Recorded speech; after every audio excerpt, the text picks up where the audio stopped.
हाँ, तो देखो इसके लिए हमें एस पी निकालना पड़ेगा और एस एक पॉइंट दिया हुआ है, कोऑर्डिनेट a कॉमा 0। ठीक है, तो सबसे पहले एस पी निकाल देते हैं। एस पी मतलब distance between S and P, तो डिस्टेंस फॉर्मूला लगा दिया यहाँ पे। क्या हो जाएगा, ए टी मैम ये तो स्क्वायर। हाँ बताओ। मैम ये निकल गया था ए प्लस ए टी स्क्वायर का होल स्क्वायर और अंडर रूट। हाँ बिल्कुल ठीक है, एक बार चेक कर लेते हैं। भाई देखो, इसमें से a और a कॉमन है तो स्क्वायर से बाहर आएगा तो a स्क्वायर हो जाएगा। ठीक है, यहाँ पर भी a स्क्वायर दिख रहा है तो ओवरऑल मैंने a को बाहर कर दिया। ठीक है, और हमारे पास क्या बच जाएगा, टी स्क्वायर माइनस 1 का होल स्क्वायर प्लस 2t का होल स्क्वायर। ठीक है, which is nothing but a की power 4 plus 1 minus 2t square plus 4t square. ठीक है, और ये बन गया क्या, टी स्क्वायर प्लस 1 का होल स्क्वायर, है ना। क्योंकि इन दोनों को अगर साथ में करोगे तो 2t स्क्वायर मिलेगा, फिर t की power 4 plus 1 plus 2t square will give you t square plus 1 का होल स्क्वायर, है ना। तो ये हो गया a times T square plus 1। तो ये तो वैल्यू मिल गई हमें एस पी की। एक बार एस क्यू भी देख लेते हैं यहीं पर। एस क्यू क्या हो जाएगा, इन दोनों के बीच का डिस्टेंस, तो root over a by t square minus a whole square plus minus 2a upon t minus 0 whole square. ठीक है, अब देखो इसमें से भी सेम चीज़ हो रही है, यहाँ से a और ये भी a। ठीक है, सारे स्क्वायर्स में है a, है ना। तो a को मैंने बाहर कर दिया, रूट से बाहर आ गया, और बचा क्या, 1/t स्क्वायर माइनस 1 का whole square plus minus 2/t का होल स्क्वायर। अब इसको ज़रा एक्सपेंड करो, 1/t power 4 plus 1 minus 2/t square आएगा a माइनस बी के होल स्क्वायर से। ठीक है, आइडेंटिटी लगा दी यहाँ पे, और ये हो गया प्लस का 4/t स्क्वायर। अब इन दोनों को फिर से साथ में करोगे तो क्या आएगा, 2/t स्क्वायर, है ना। 2/t स्क्वायर आएगा, दैट मीन्स अभी हमें बिल्कुल सेम सा कैलकुलेशन है और मिल जाएगा 1/t स्क्वायर प्लस 1 का होल स्क्वायर का रूट ओवर। तो रूट ओवर हट गया और इस तरह का एक्सप्रेशन आ गया। कोई दिक्कत तो नहीं है ना कैलकुलेशन में, एनीवन? मैम ठीक है। नोट करना। हाँ आदित्य, तुम नोट बाद में कर लेना यार। अच्छा ठीक है, करो, मैं थोड़ा नीचे लिख देती हूँ।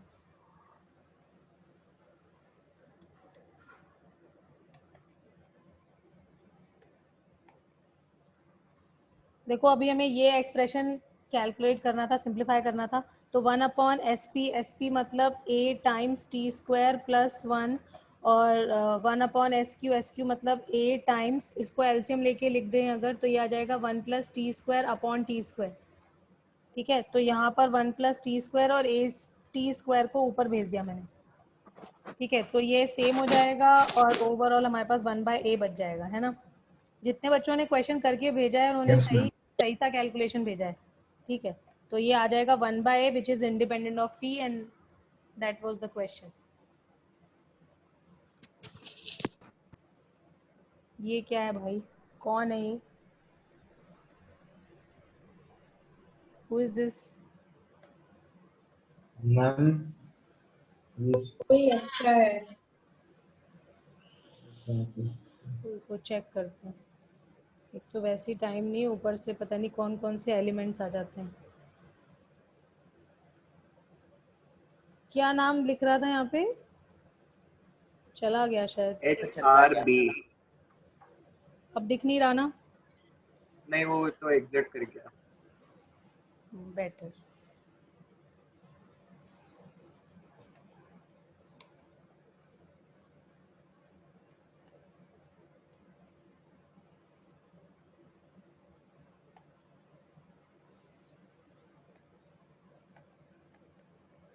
इंडिपेंडेंट ऑफ टी आ गया हमारा एक्सप्रेशन। ओके, क्वेश्चन नंबर 4 देख लेते हैं। फोर्थ इज, मैम हाँ बताओ। इन क्वेश्चंस को करने के बाद आपको सॉल्यूशन सेंड करने हैं। देखो मैं कौन बच्चा है ये, पारस। पारस। देखो पारस, उसमें क्या है कि मैं हर बच्चे से नहीं कहती, ठीक है, मैं 4-5 बच्चों को बोल देती हूँ या 6-7 बच्चों को कि वो मेरे को भेज दे। ठीक है, तो उसमें यस कोई मैम। भी 6 बच्चे हो सकते हैं, 6 या 7। भाई देखो, मैं जिसका चेक कर सकती हूँ बस उतना ही भेजो, वरना फिर ये हो जाएगा कि सबका आ भी गया, मेरे को पता भी नहीं चल पाएगा और फिर मैं चेक भी नहीं कर पाऊंगी। ठीक है, ओके तो मैम। हाँ, तो फिर उस हिसाब से भेज देना जब मैं बोलूँ, ठीक है। ओके, क्वेश्चन नंबर 4 में, और वैसे भेज सकते हो, इट्स योर विश, अगर तुमने कर लिया है और तुम्हें भेजना है तो भेज सकते हो, ठीक है। करना तो है ही भेजना यस मैम, तुम्हारी कर मर्जी। तो लिया था, हाँ, फिर वेरी जब आप कहोगे तभी भेज देंगे। Very good, very good. ठीक है, देखो क्वेश्चन नंबर 4 क्या कह रहा था कि figure form by joining the points taken be a parallelogram, ठीक है, टेकन इन ऑर्डर। तो ये ए बी सी डी है। देखो ये मैंने बताया था कि पैरेललोग्राम में क्या होता है, डायगोनल्स बाइसेक्ट करते हैं। और देखो ये तो प्रॉपर्टी हमने प्रूव भी करी थी, मतलब ये जो एक्सप्रेशन लिखा हुआ है, अगर ये point x1 y1 x2 y2 yes ma'am. x3 y3 class में ही लिखा था पर्णिका। हम उसके मिड पॉइंट के कोऑर्डिनेट इक्वल होते हैं। करेक्ट, क्योंकि ये कॉन्करेंट भी है और सेम पॉइंट होगा दोनों का इंटरसेक्शन जो है, मतलब कॉन्करेंट का मतलब है सेम पॉइंट है, और बाइसेक्ट ईच अदर है वो भी हमें पता है। ठीक है, तो हम यहाँ पर 1:1 का रेशियो लेके ये पॉइंट, पहले ए सी का मिड पॉइंट लिख देंगे, फिर बी डी का मिड पॉइंट लिख देंगे, एंड बोथ आर सेम। ठीक है, तो मिड पॉइंट अगर लिखोगे तो क्या आएगा, एक्स ए सी का मिड पॉइंट से x1 प्लस x3/2 और बी डी के मिड पॉइंट से आ जाएगा x2 प्लस x4/2। ये और ये कैंसिल हो गए, और हम इसको क्या लिख सकते हैं, x1 plus x3 minus x2 minus x4 equal to 0। देखो यही प्रूव करना था। किसका Yes, डाउट था, क्लियर है अभी? ठीक है, और सेम फॉर वाई कोऑर्डिनेट। ठीक है, तो ये हो गए। अब इसमें और कोई डाउट तो नहीं है ना? मैम अभी आप पीएनसी के डाउट्स लोगे या बाद में? नहीं नहीं, वो बाद में लूंगी, पहले हम कंटिन्यू करेंगे। ठीक है, टॉपिक कंटिन्यू करेंगे, उसके बाद 6:30 तक क्लास रखते हैं पहले। ठीक है, उसके बाद फिर 6:30 7 o'clock। अक्षत तुम्हें जाना है? अक्षत, हाँ भाई अक्षत बताओ जल्दी। Yes ma'am. जाना पड़ेगा? अच्छा ठीक है, हम तुम्हारे वैसे आज क्लास कितने बजे तक होगी? वैसे क्लास होगी देखो वैसे ऑफिशियली 7 o'clock तक होनी चाहिए, क्योंकि अक्षत की 7 o'clock दूसरी क्लास होती है, हमने टाइम इसीलिए ऐसा रखा था। ठीक है, अब आधा घंटा तो वैसे ही हमारा ख़राब हो गया। ठीक है, तो देखते हैं, 6:30 तक पहले पढ़ लो, उसके बाद मैं डाउट शुरू करूँगी, पहले अक्षत के ले लूँगी। ठीक है, और फिर क्या कहते हैं बाकी सबके।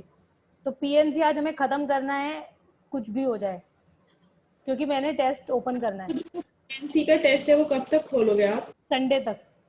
ठीक है, संडे तक अब जो हमारी क्लास होगी उसमें हम मैम थोड़ा टाइम ज्यादा खोल दो, अभी तो पेपर खत्म ही नहीं हुए हैं। यार पढ़ने का तुम्हारे कब से चल रहे हैं, कब से? नहीं मैम, अभी शुरू हुआ है मैम अभी मेरे शुरू तो। हुए हैं। अरे तो पीएनसी तो पढ़ा हुआ कुछ है। के स्कूल्स में अभी शुरू हुए हैं, कुछ के स्कूल्स में। मैम आप नेक्स्ट टू नेक्स्ट क्लास तक खोल दो। अच्छा चलो ठीक है यार, हम ट्यूसडे को डिस्कस कर लेंगे। ठीक है, ट्यूसडे को, नेक्स्ट ट्यूसडे को। अब ठीक है, तब तो बीच में 1 घंटा निकाल ही लोगे, क्यों पढ़ने का? ठीक है, यस मैम, मेरे पेपर तो अभी शुरू हुए हैं, मैंने तो पहले नहीं बोला। मेरे को तो ऐसा लगता रहता है नहीं, मैंने तो अभी बोला है। अच्छा अच्छा, श्रेया, हेलो श्रेया, कहाँ हो? हाँ, तुम्हें इसमें वो डिवीजन वाला क्वेश्चन बताना है। Yes ma'am. External division you are asking? हाँ यस मैम। ठीक है, तो कौन, इसमें तो क्वेश्चन है ही नहीं एक्सटर्नल का, है क्या? नहीं, शीट में तो नहीं है। मैम था एक, मैम थे तो मैम वो जिसमें कहाँ है? माइनस में आ मैं रहा है रेशियो पूछा था। Find मैम, the वो coordinate. वाई एक्सिस वाला जो कट करते हैं। Coordinates in each case. अच्छा ठीक है, देखो ये वाला देख लेते हैं, कोई भी ले लेते हैं। चलो मान लो ये तुम्हारा 2 पॉइंट्स दिए हुए हैं 4,5 एंड 1,2, और वाई एक्सिस हमने मान ली, वाई एक्सिस जो है that divides A B externally in the ratio, y axis बना दी है हमने। ठीक है, तो जो ये वाई एक्सिस है ये ए बी को से λ/1 के रेशियो में डिवाइड कर रही है। ठीक है, तो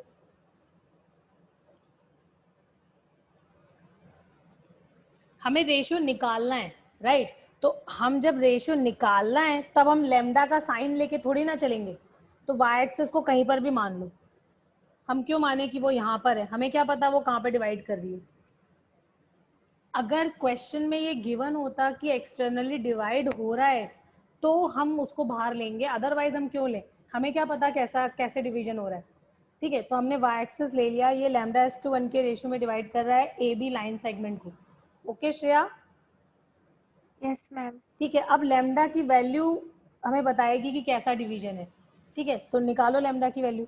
अब तुम्हें ये पता है कि जो वाई एक्सिस है उसमें एक्स कोऑर्डिनेट एवरीवेयर 0 होता है ना? तो इस पॉइंट का कोऑर्डिनेट हमने ले लिया x, 0।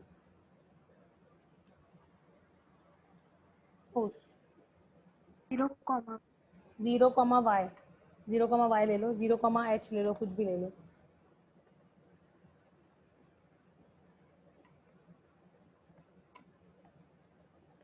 हाँ, 0, k हमने ले लिया।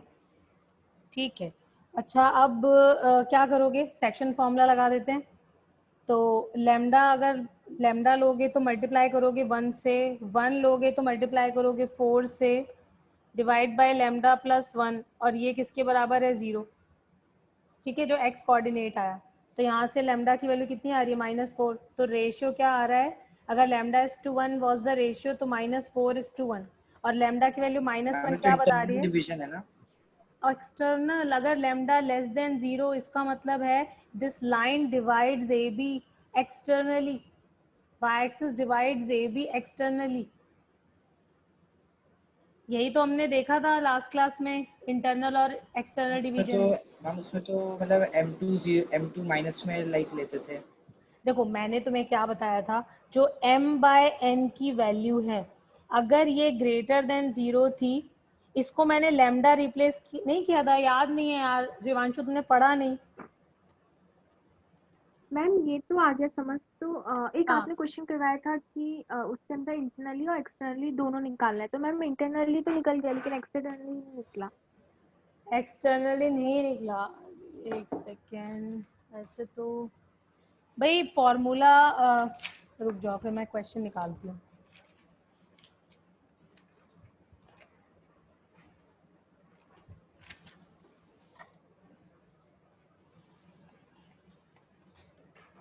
देखो A.6,5, B.-4,5 है। ठीक है, एक पॉइंट C है जो डिवाइड कर रहा है ए बी को एक्सटर्नली।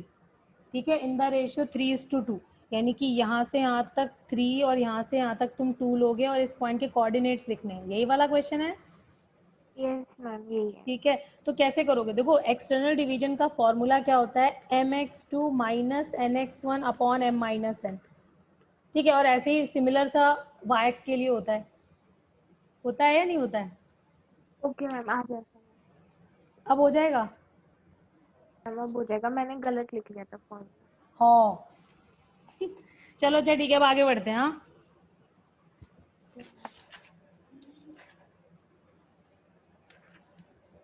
ठीक है, देखो अब हम बात करेंगे सेंट्रॉइड ऑफ अ ट्रायंगल की। ठीक है,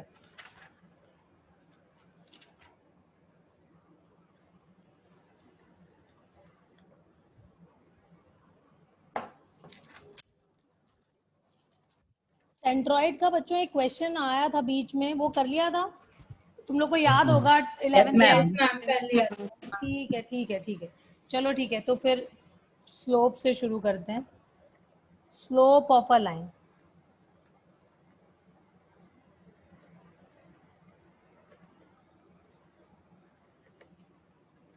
स्लोप ऑफ अ लाइन क्यों जरूरत पड़ती है स्लोप की, एक बार समझते हैं। देखो सबको पता है कि एक पॉइंट से you can draw infinitely many lines, है ना?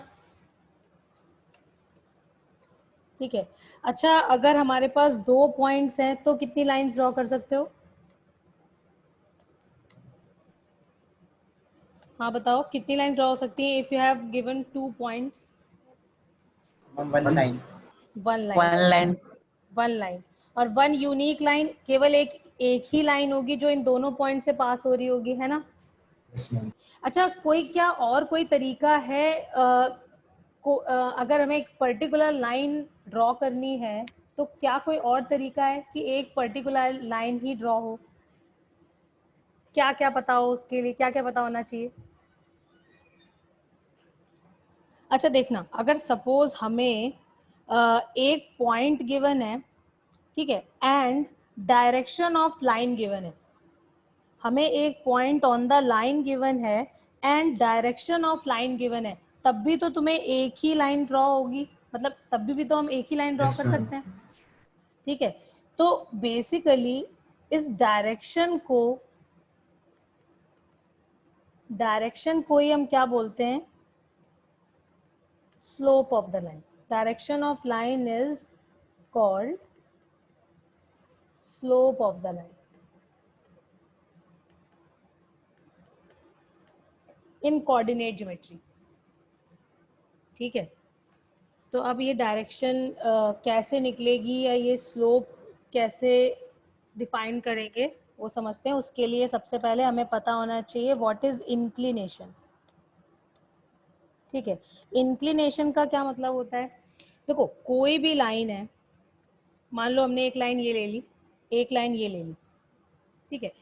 हम ये कहते हैं कि अगर ये एक्स एक्सिस है, ठीक है, तो angle made by the line with positive direction of x-axis is called inclination of the line, ठीक है। inclination कैसे डिफाइन करा, angle made by the line with positive direction of x-axis in anti-clockwise sense is called inclination of the line, ठीक है। अगर line L1 theta 1 angle बना रही है और मान लो एक लाइन L2 ले ली, तो इसका इंक्लिनेशन कैसे डिसाइड करोगे, ऐसे, this is the angle for inclination, मतलब this is called inclination theta 2,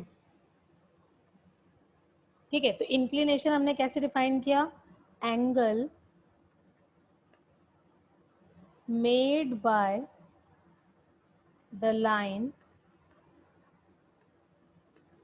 with positive x-axis in anti-clockwise sense,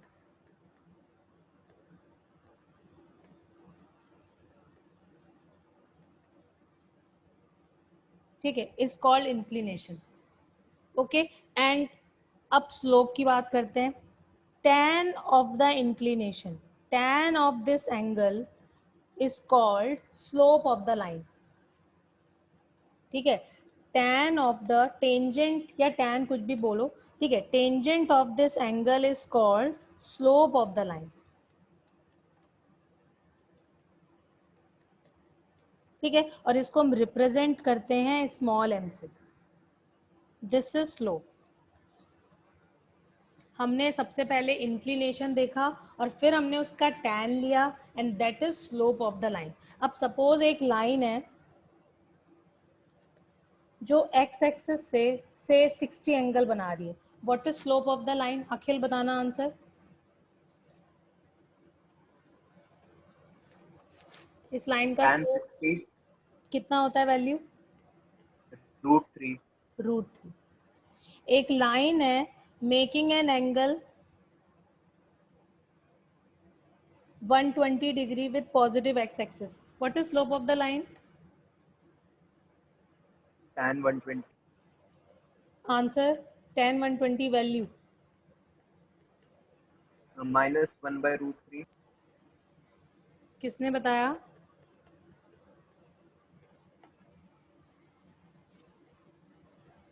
अरे ये तो बता मैम दो। सही है हाँ सही है, मैम। चेक कर लेते हैं, एक मिनट रुक जाओ। 90 + 30 करा ना, अरे गलत है, 90 + 30 -2 माइनस -√3 हाँ, क्योंकि 90 + 30 का मतलब क्या हुआ, you are adding something cot in 30 हाँ, दिस विल बी cot 30, तो -cot 30 रादर, ठीक है। सेकेंड क्वाड्रेंट tan नेगेटिव, तो answer negative and tan becomes cot and -cot 30 is the answer which is -√3, ठीक है। अच्छा बताना जरा, जिससे पूछूं वही बताएगा, ठीक है। इफ सपोज एक लाइन है that is making an angle 150 degree with positive x axis, ठीक है, व्हाट इज इट्स स्लोप। अब एक आंसर करो, यस मैम। ठीक मैम से -1/√3 होगा, ठीक से कर देखा या ऐसे ही बता दिया फिर से? नो मैम, करा जल्दी जल्दी। करा है, ठीक है। 180 माइनस 30 भी कर सकते हैं इसको, है ना? Yes ma'am. तो आंसर आ जाएगा minus tan 30 minus 1/√3। Okay, question है, ध्यान से सुनना, ठीक है। If a line makes an angle 30 degree with positive y-axis in anti-clockwise direction,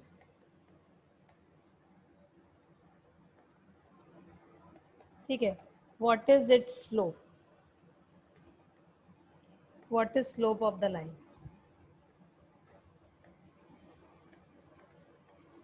ma'am tan 150।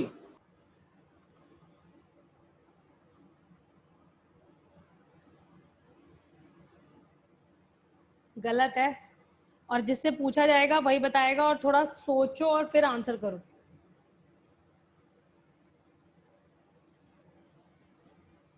हाँ पारस आंसर करो। √3 मैंने tan 120 ये पारस ने बोला है। Yes ma'am. हाँ भाई, सबका आया ये? Yes ma'am. Parnika Yes, ma'am. आया? मैम -√3 होगा इसका आंसर।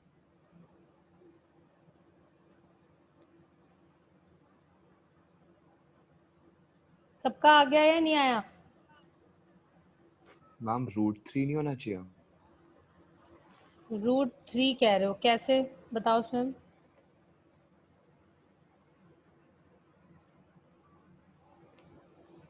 मैम अगर पॉजिटिव y एक्सिस से 30 है तो हाँ पॉजिटिव x एक्सिस से 60 हुआ ना?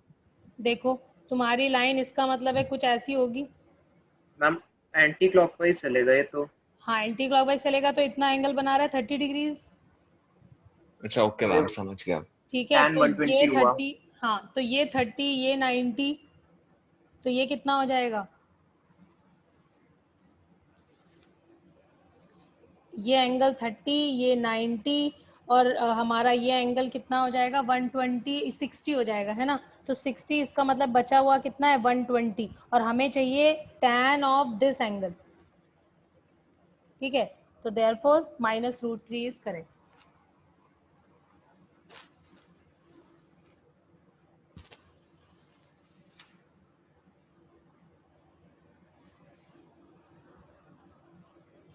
अच्छा सोचो, तुम्हारे पास दो लाइंस हैं, कुछ ऑब्जर्व करते हैं, ठीक है? कुछ चीज़ें देखते हैं जो हमें बीच बीच में ज़रूरत पड़ती है इन सब चीज़ों की। सपोज हमारे पास एक लाइन ऐसी है और एक लाइन ऐसी है, ठीक है? ये L1 लाइन ले ली, ये L2 लाइन ले ली, और ये एंगल बना रही है θ1 और ये एंगल बना रही है θ2, ठीक है? अच्छा देखो, हमें क्या दिखाई पड़ रहा है? जो θ1 है ये एक्यूट एंगल है। एक्यूट एंगल अगर ये है तो tan θ1 की वैल्यू कैसी होगी? पॉजिटिव होगी, है ना? क्योंकि हमें पता है एक्यूट एंगल तो 0 से 90 के बीच में होता है, यानी कि फर्स्ट क्वाड्रेंट और फर्स्ट क्वाड्रेंट में सारे टी रेशियोज पॉजिटिव होते हैं, ठीक है? इसका मतलब है tan θ1 अगर पॉजिटिव आ रहा है, दैट मीन्स θ1 कैसा है? वो एंगल कौन सा बन रहा है? एक्यूट, ठीक है? और जरा θ2 को देखो, θ2 कैसा है? Obtuse angle.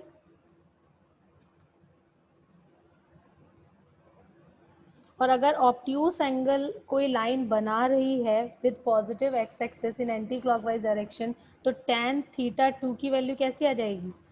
नेगेटिव। क्यों? क्योंकि ऑब्ट्यूस एंगल का मतलब है 90 से 180 के बीच का कोई एंगल, और हमें पता है सेकेंड क्वाड्रेंट में tan कैसा होता है? नेगेटिव, ठीक है? इसका मतलब है tan θ2 अगर नेगेटिव है तो θ2 कैसा एंगल होगा? ऑब्ट्यूस। और अगर tan θ2 की वैल्यू नेगेटिव आ रही है, that means line is making obtuse angle with x axis. Yes बच्चों, कोई डाउट नहीं किसी को? ठीक है, जस्ट एन ऑब्जर्वेशन है कि अगर tan θ पॉजिटिव आ रहा है तो क्या मतलब हुआ, नेगेटिव आ रहा है तो क्या मतलब हुआ, ठीक है? स्लोप पॉजिटिव, स्लोप नेगेटिव का क्या मीनिंग है?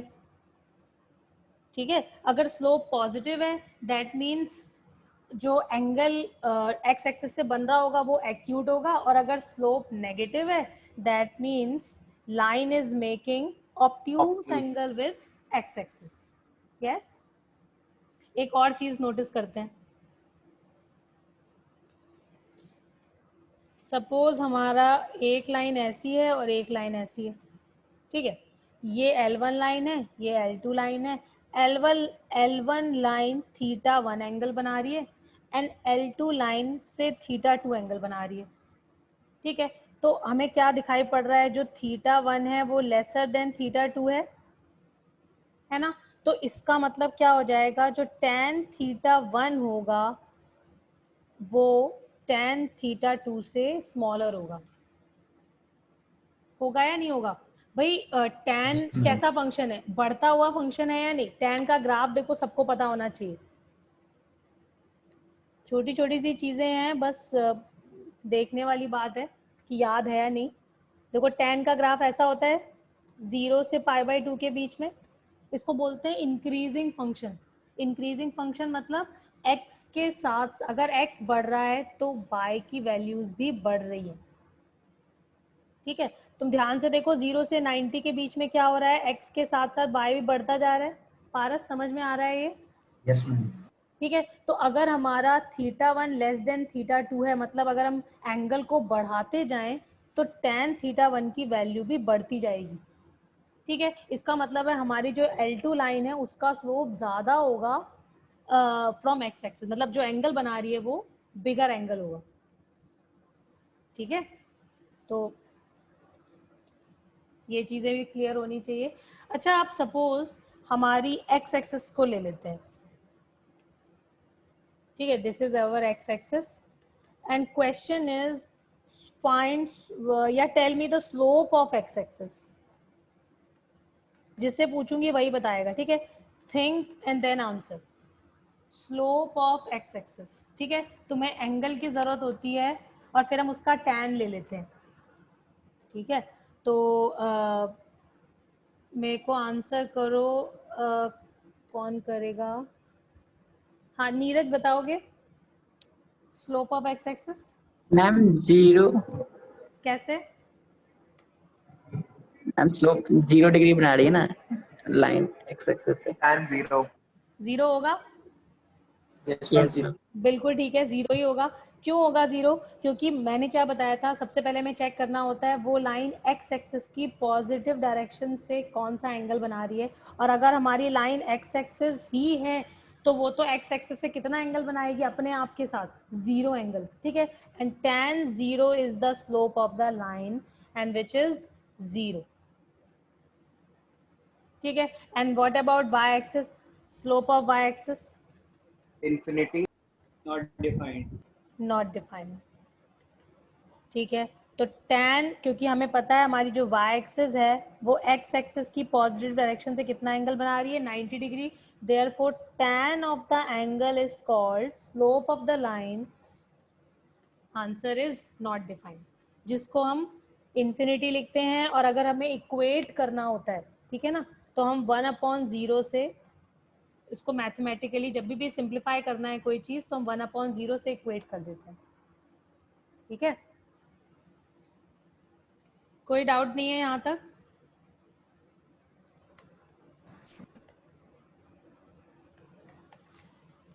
ठीक है।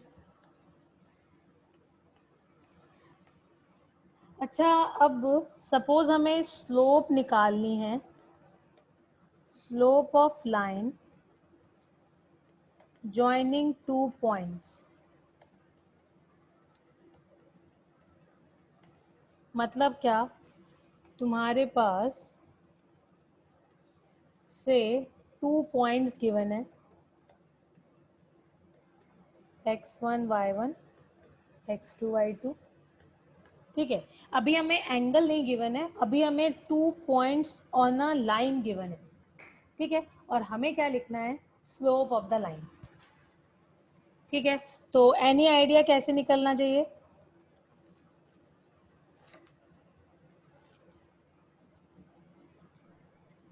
भाई देखो, अगर मेरे को स्लोप चाहिए इसका मतलब है क्या करना होता है, tan of the tan angle. Theta.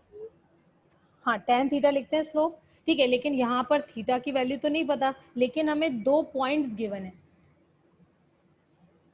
ठीक है। मतलब जैसे जो परपेंडिकुलर अपॉन में बेस कर देंगे ट्रायंगल बना के। करेक्ट करेक्ट, बिल्कुल बिल्कुल। तो हमने क्या किया, यहाँ से भी परपेंडिकुलर ड्रॉ कर दिया, है ना। अब क्योंकि अगर ये एंगल थीटा है तो ये एंगल भी थीटा हो जाएगा, तो tan थीटा तुम यहाँ ये एंगल लो या ये एंगल लो, क्या फर्क पड़ता है। और एक ट्रायंगल में अगर हमें बेस एंड क्या कहते हैं, ये क्या हो जाएगा, परपेंडिकुलर लेंथ, ठीक है, पता है तो भी हम tan थीटा निकाल सकते हैं। This is another way of finding tan theta which is slope, ठीक है या नहीं भाई। इतनी वैल्यू कितनी हो जाएगी, जो ए सी है, अगर इस पॉइंट को सी मार्क कर दें तो ए सी की वैल्यू लेंथ कितनी हो जाएगी, ये हो जाएगी x2 माइनस x1, और जो बी सी है वो क्या हो जाएगा, y2 माइनस y1, है ना। अब यहाँ से भी हम tan थीटा की वैल्यू लिख सकते हैं, it will be y2 minus y1 upon x2 minus x1, ठीक है। तो another way of finding slope, if 2 points are given on a line then also we can find slope, ठीक है। तो अगर सपोज एक लाइन है जो ओरिजिन से पास कर रही है, ठीक है, passing through origin, and 1 point on the line is given, से 2,3 लिख लेते हैं, चलो ठीक है। Find the slope. हाँ रोहन बताना answer, what is slope of this line.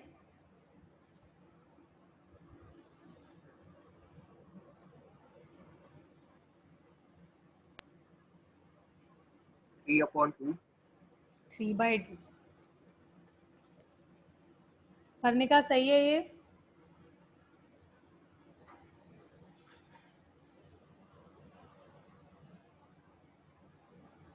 हाँ पढ़ने का यस मैम। सही है। किसी को कोई डाउट इसमें, आदित्य सही लिखा है। Yes, y, because 1 point is origin, ठीक है। तो बस हमारे पास 2 पॉइंट्स हो गए, y2 minus y1 upon x2 minus x1 से वी गेट द स्लोप, ठीक है। ओके अच्छा, इसका मतलब देखो एक चीज तो क्लियर हो गई कि अगर हमें स्लोप चाहिए तो या तो हमें ये पता हो कि वो लाइन एक्स एक्सिस की पॉजिटिव डायरेक्शन से एंगल क्या बना रही है, तो हम tan ऑफ दैट एंगल ले लेंगे। और दूसरी चीज क्या पता चल गई, अगर 2 पॉइंट्स हमें लाइन पे मिल जाए तो भी हम स्लोप लिख सकते हैं, ठीक है। अच्छा अब सपोज मैंने लाइन इस फॉर्म में दे दी, say we have this line, देखो लाइन जो तुम बचपन से देखते आ रहे हो, ax plus b y plus c equal to 0, linear equation in 2 variable, जिसका ग्राफ कैसा होता है, हमेशा एक स्ट्रेट लाइन होती है, सबको पता है, ठीक है। और मैंने पूछा what is the slope of this line. अब थोड़ा सा टेक्निकल हो गया क्वेश्चन, ठीक है, तो कोई बताएगा मेरे को।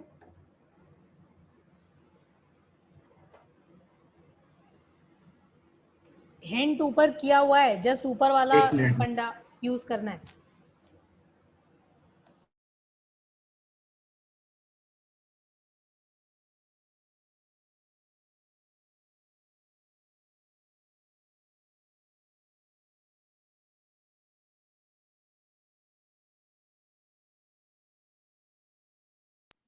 Minus a by b.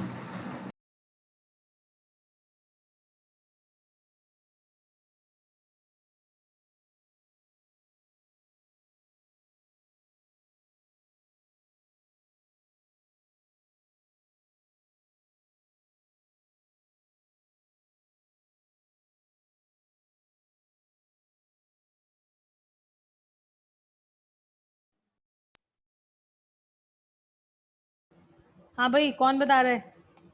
Minus a by b. Minus a by b, वो कैसे निकाला, कौन बता रहा है कैसे निकाला। मैम वो जैसे इसको इक्वेशन होती है स्ट्रेट लाइन की, उसमें कन्वर्ट कर लिया। मतलब वो इक्वेशन होती है y is equals to mx plus c वाली। कौन बच्चा बोल रहा है ये बता दो। पारस। पारस बोल रहे हो, पारस ये तो गलत बात है, वो तो मैंने अभी पढ़ा ही नहीं। मैम एक बार आप मैम वो फिजिक्स में पढ़ी हुई है मैंने। अच्छा फिजिक्स में पढ़ी हुई है, ये तो चीटिंग ही हो गई। नहीं नहीं देखो, जितना मैंने पढ़ाया है ना, मैं बस चाहती हूँ तुम उसी में चीजें सोचो, ठीक है। वो तो एक तरीका है ही, वो दैट आई एग्री, ठीक है। आंसर तो तुम्हारा बिल्कुल सही है, ठीक है। लेकिन मैं चाहती हूँ कि जैसे मैंने अभी तुम्हें जो जो बताया ना, उस पे बेस तुम कुछ करके और फिर आंसर निकालो। प्रभाकर बताएगा एक बार मेरे को। हाँ प्रभाकर, कैसे निकाला? या तुमने वाई जोड़ एमएक्स प्लस सी से कंपेयर किया है? यस मैम, वैसे ही करा। बस बस अब रहने दो, सारे यही करेंगे अगर जो करे भी का, है ना। ये विनय सर ने बताया क्या? हम सर ने, यस मैम, सर ने बता दिया ये पहले। मैंने भी ऐसे ही किया है। अच्छा जी, अच्छा ठीक है, हम अपने दूसरे तरीके से निकालते हैं, ठीक है। एक और तरीका ऐसे समझ लो, ठीक है। अच्छा देखो, अब तुम्हें मैंने अभी भी क्या बताया कि अगर एक लाइन पे तुम्हें दो पॉइंट्स पता हो तो तुम स्लोप लिख सकते हो, y2 minus y1 upon x2 minus x1, ये ऊपर फॉर्मूला लिखा हुआ है, ठीक है।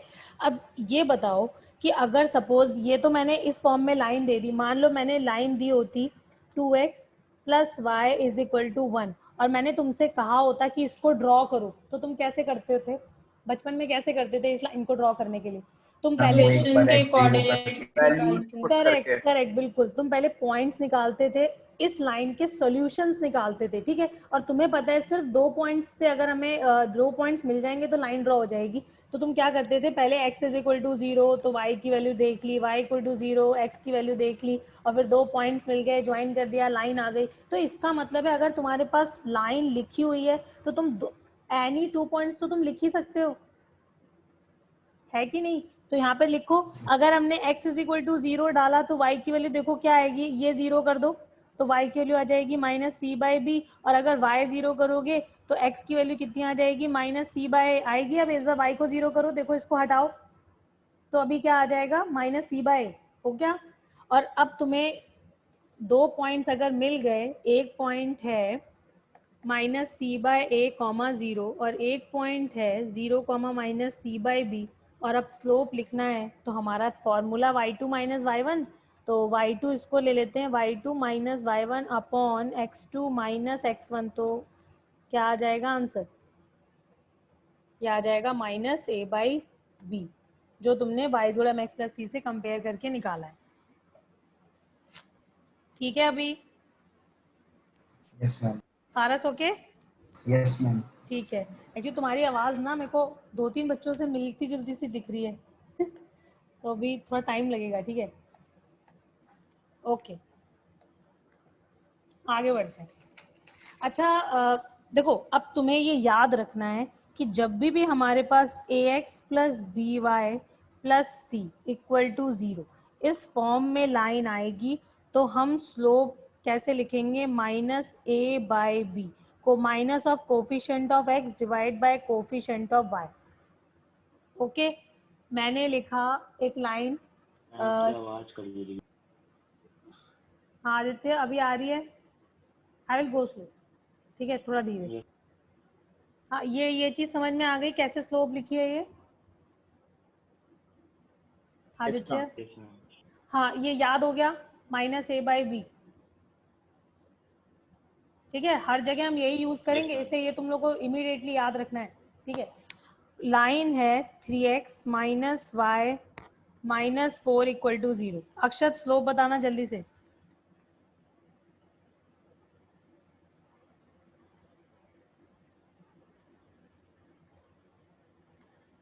अब एक तुम minus 3 by 1 minus 3 by minus 3 upon minus 1 which is 3 only. Yes, line है y equal to 1, what is it slope using the formula. हाँ, पढ़ने का आंसर करो।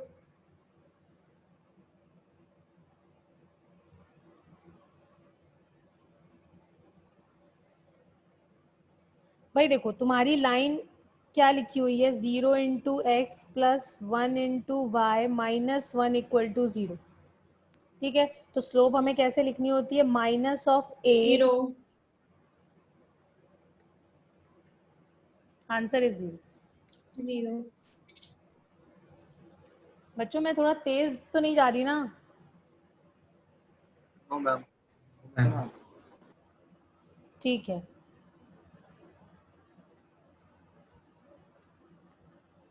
इसका स्लोप बताना, रोहन बताओ।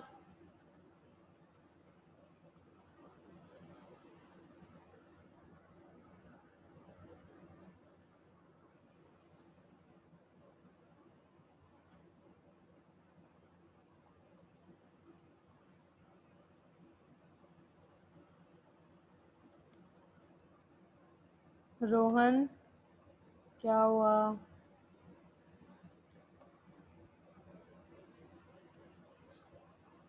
स्वयं बताना। Ma'am not defined. Not defined, okay. क्यों? क्योंकि ये 1 into x plus 0 into y plus 2 equal to 0 लिखा हुआ है, minus a is this and 0 is this, तो नॉट डिफाइंड आ गया। ठीक है रोहन, क्लास में हो?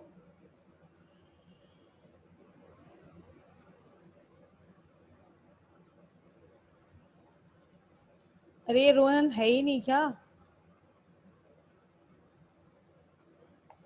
चलो भाई कोई मैम ये इन्फिनिटी होगा कि माइनस इन्फिनिटी होगा? ठीक है यार, देखो उसको तुम नॉट डिफाइंड ही मानो। ठीक है, माइनस और प्लस को छोड़ो अभी। ठीक है, वो तो हमें पता है कि माइनस इन्फिनिटी और प्लस इन्फिनिटी टैन कब कब कब हो रहा होता है। ठीक है ना, अगर पाई बाय 2 के लेफ्ट साइड में है तो पॉजिटिव इन्फिनिटी, और राइट साइड सॉरी राइट में है तो पॉजिटिव इन्फिनिटी, लेफ्ट साइड में है तो माइनस इन्फिनिटी, क्योंकि ग्राफ ऐसा होता है ना। मैम यहाँ पे माइनस इन्फिनिटी। हाँ मतलब ठीक है, तुम उसे नॉट डिफाइंड ही बोलोगे। ठीक है, स्लोप इज नॉट डिफाइंड। ठीक है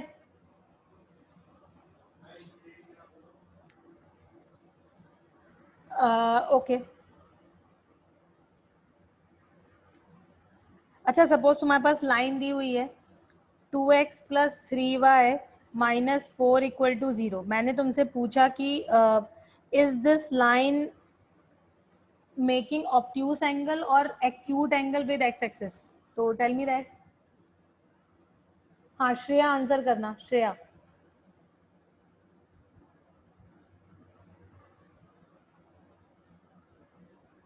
मैम ऑब्ट्यूस। ऑब्ट्यूस सबको दिखाई पड़ रहा है, क्योंकि हमारा जो यहाँ पे tan थीटा है वो क्या आएगा, -2/3। और देखो मैंने क्या बताया था, अगर हमारा slope which is tan theta अगर नेगेटिव आ रहा है, that means line is making obtuse angle with x axis. ठीक है, क्योंकि स्लोप नेगेटिव सिर्फ तब आएगा जब थीटा कैसा होगा, 90 से 180 के बीच में, तो tan थीटा कैसा हो जाएगा, नेगेटिव। ओके ये चीज क्लियर है नीरज? Okay yes ma'am. ठीक है आदित्य, समझ आ रहा है ना?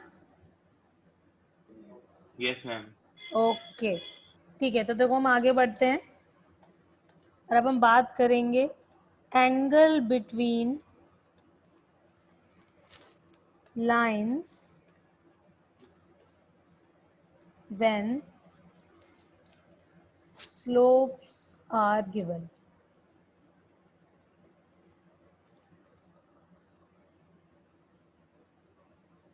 मतलब क्या, हमने दो लाइंस ले ली,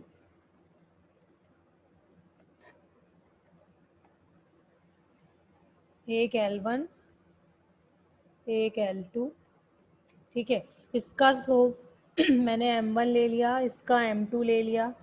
M1 M2 हमें गिवन है। ठीक है, मतलब क्या कि हमें ये भी पता है कि ये लाइन थीटा 1 एंगल से बना रही है और जो L2 लाइन है वो थीटा 2 एंगल बना रही है, और हमें क्या निकालना है, इन दोनों लाइंस के बीच का एंगल। ठीक है, तो देखो एंगल क्या हो जाएगा भाई, एंगल तो ये दिख रहा है दोनों लाइंस के बीच का, इसको थीटा ले लेते हैं, लेकिन ये भी तो एंगल है दोनों लाइंस के बीच का, which is pi minus theta, हो जाएगा ना। ठीक है, तो देखो हम ये दोनों ही एंगल निकाल सकते हैं। एक एंगल हो जाएगा acute angle between the lines, और एक क्या बन जाएगा, obtuse angle between the lines. Okay, तो चलो इसके लिए फॉर्मूला डिराइव करते हैं भाई। अगर ये एंगल थीटा 1 और थीटा 2 हैं, तो हम क्या कह सकते हैं, अगर मैंने एक लाइन हॉरिजॉन्टल ड्रॉ कर दी, मतलब parallel line to x axis. ठीक है, तो अगर ये वैल्यू थीटा 1 है तो इसका मतलब है कि ये एंगल भी थीटा 1 ही होगा। नितेश यस है ना? Yes ma'am. और ये एंगल थीटा 2 ही होगा अगर ये थीटा 2 है तो ये एंगल भी तो थीटा 2 ही है। ये बड़ा दिख रहा है तो इसका मतलब ये नहीं कि बड़ा है, ओके ये एंगल भी थीटा 2 ही है क्योंकि जो पैरेलल लाइंस वाले एंगल हैं करस्पॉन्डिंग एंगल्स, ठीक है। इसका मतलब है जो ये थीटा है ये किसके बराबर हो जाएगा? थीटा 2 माइनस थीटा 1 के। Yes everyone, yes ma'am. Theta की वैल्यू कितनी हो जाएगी? थीटा 2 माइनस थीटा 1 की, ठीक है। तो एक बार लिख लेते हैं, जो हमारा थीटा है वो थीटा 2 माइनस थीटा 1 के बराबर है। Now taking tan both sides, क्योंकि हमारा जो, हाँ क्या हुआ? ये जो वो वाला थीटा है, ये थीटा 2 माइनस थीटा 1, मैम ये तो एक्सटर्नल एंगल से भी प्रूव कर सकते हैं ट्रायंगल के। हाँ बिल्कुल बिल्कुल, डेफिनेटली कर सकते हो, ठीक है सेम चीज़ है। हाँ तो देखो मैं क्या बता रही थी कि अगर तुमने थीटा ऐसे लिख लिया, अब क्योंकि हमारे पास m1 और m2 की वैल्यूज गिवन है, m1 m2 हमें गिवन है क्वेश्चन में, ठीक है, तो हम यहाँ पे क्या यूज़ कर सकते हैं? टैन, टैन ले लें दोनों तरफ, ठीक है। तो मैंने क्या लिया? टैन ले लिया, टेकिंग टैन बोथ साइड्स। यहाँ पे tan a माइनस बी की आइडेंटिटी लगा दी, तो tan theta 2 minus tan theta 1 upon में 1 plus tan theta 2 tan theta 1,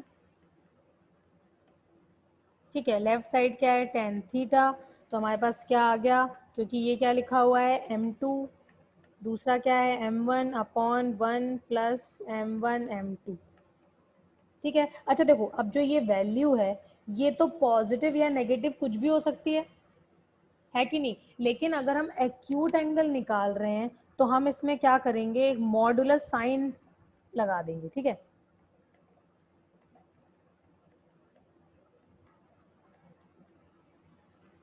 तो acute angle between the lines क्या हो जाएगा? Theta is tan inverse modulus of m2 minus m1 upon 1 plus m1 m2, ठीक है। This is the acute angle between the lines L1 and L2। Okay बच्चों, इस फॉर्मूले की हमें बहुत ज़्यादा ज़रूरत पड़ेगी, 12th तक पढ़ती रहेगी, इसलिए फॉर्मूला एकदम याद होना चाहिए अच्छे से, ठीक है। अब देखो मैंने बताया था कि लाइंस के बीच में दो एंगल्स हैं, एक तो एक्यूट और एक ऑब्ट्यूज, ठीक है। इन दोनों में से कोई भी कुछ भी हो सकता है, ठीक है। हमने अभी for the time being acute निकाला है, तो ऑब्ट्यूज एंगल कैसे लिखोगे?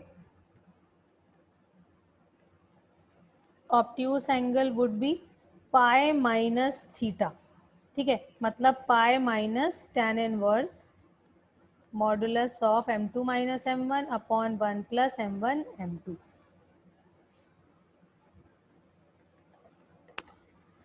ओके किसी को कोई डाउट तो नहीं है इसमें? अच्छा आप कुछ स्पेसिफिक केसेस देख लेते हैं। से if lines are parallel, ठीक है।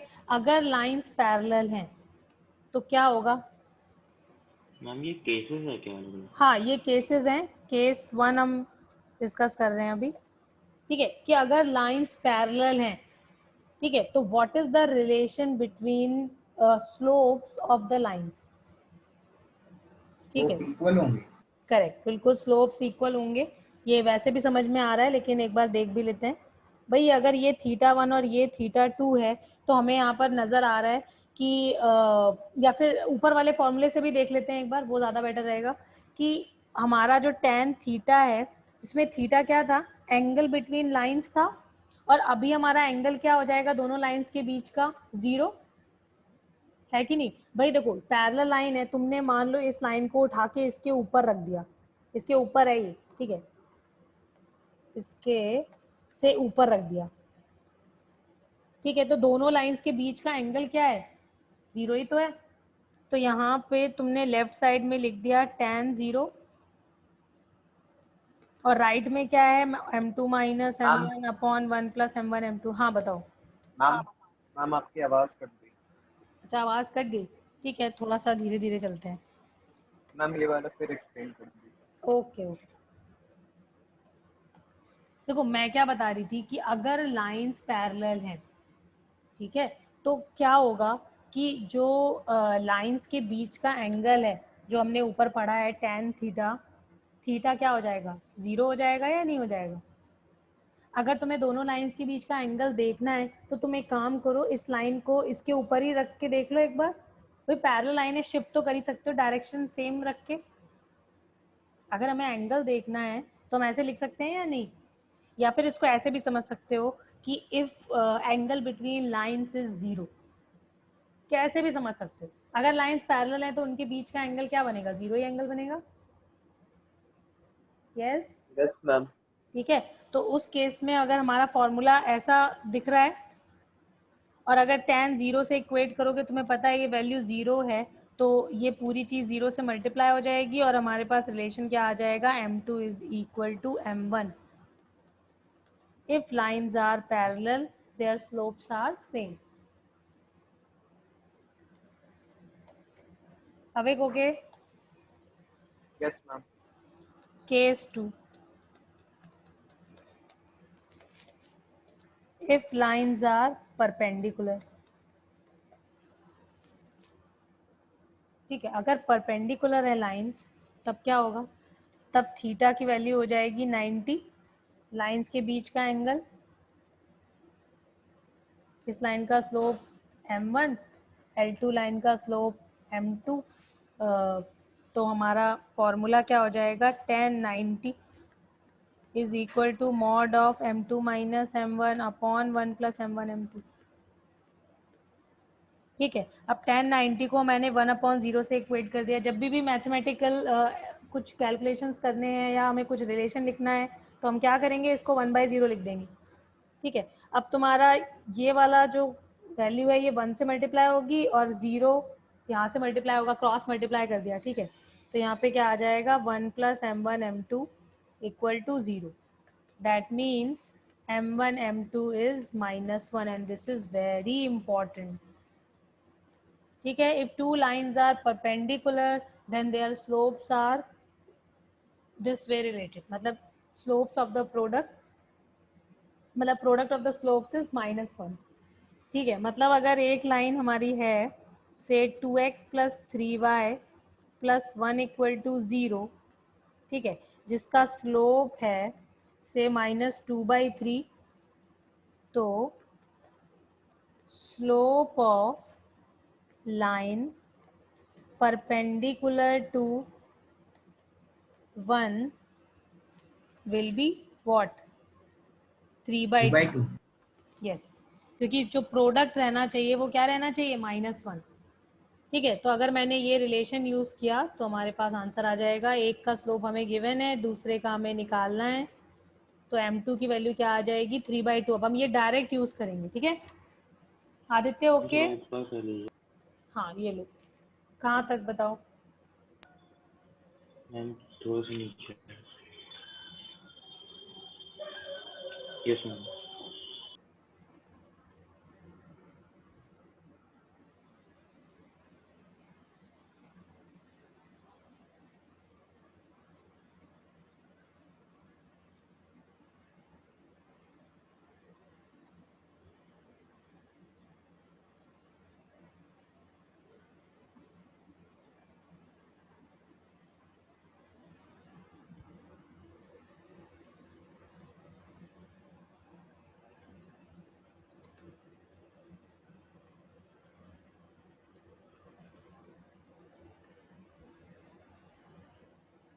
आदित्य इस लाइन का स्लोप बताना।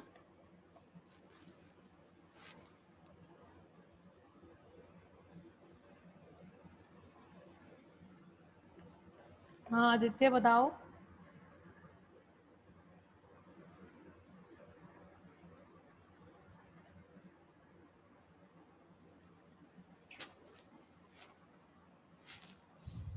शिवांशु तुम बताओ।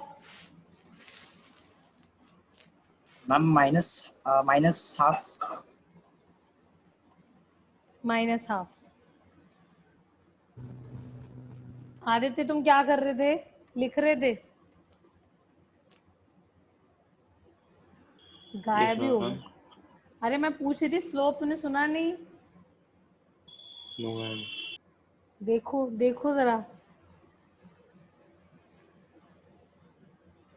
अलर्ट रहा करो भाई, सुनते रहा करो, ऐसे इंपॉर्टेंट चीज मिस कर दोगे। ठीक है, तो अभी तुम लोग को समझ आ गया है कि what is the relation between slopes if lines are perpendicular, if lines are parallel. ठीक है, तो अब इन्हें हम क्वेश्चंस में यूज करेंगे, ये सब याद रखना है तुम्हें। अच्छा देखो, अब हम स्ट्रेट लाइन पे जाने से पहले ना कुछ सेंट्रॉइड, इन सेंटर, ऑर्थो सेंटर, इन सब की भी बात करेंगे। ठीक है, तो सबसे पहले एक बार सेंट्रॉइड को देख लेते हैं। वैसे तुम लोग को पता है सेंट्रॉइड के बारे में, लेकिन फिर भी कुछ क्वेश्चन जेई में सेंट्रॉइड पे आते हैं डायरेक्ट। ठीक है, क्योंकि इसकी सारी प्रॉपर्टीज बच्चों को पता नहीं होती। ठीक है, तो एक बार जरा समझते हैं इससे पहले। भाई हमें ये तो पता है, this is point of concurrency of medians of triangle. सबको पता है ये चीज? पॉइंट ऑफ कॉन्करेंसी का मतलब है कि सारे मीडियंस एक पॉइंट से पास करते हैं। ठीक है, अगर मैं ये कह रही हूँ कि एक पॉइंट से infinitely many lines you can draw, तो ये सारी लाइंस कैसी हो जाएंगी? Concurrent lines. इनको क्या बोलेंगे? कॉन्करेंट, एक ही पॉइंट से पास करने वाली लाइंस। ठीक है, तो देखो मैंने क्या लिखा है, point of concurrency of medians of triangle is called centroid of the triangle. मतलब क्या, अगर हम मीडियन ड्रॉ करें, तो कुछ बच्चों को मीडियन की भी क्लैरिटी नहीं होती। ठीक है, तो एक बार बता देती हूँ, तुम किसी भी वर्टेक्स से अगर ऑपोजिट साइड के मिड पॉइंट को ज्वाइन करोगे तो you will get a median. ठीक है, तो AD is median of the triangle, ये और ये इक्वल, अपोजिट साइड को इक्वल पार्ट्स में डिवाइड करने वाली लाइन। ठीक है, तो अगर इसका मतलब है 3 वर्टेक्स हैं तो हम 3 मीडियंस ड्रॉ कर सकते हैं। ठीक है, तो B से हमने मीडियन ड्रॉ करा BE, और C से मीडियन ड्रॉ करा CF।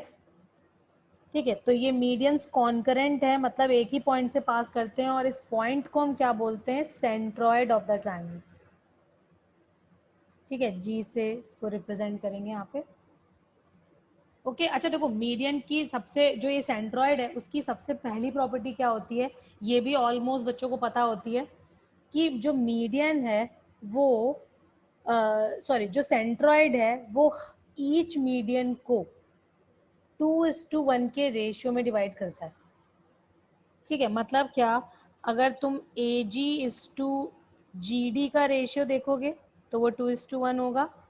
ठीक है, BG:G का रेशियो सेम, एंड CG:GF का रेशियो क्या होता है हर बार? ये रेशियो 2:1।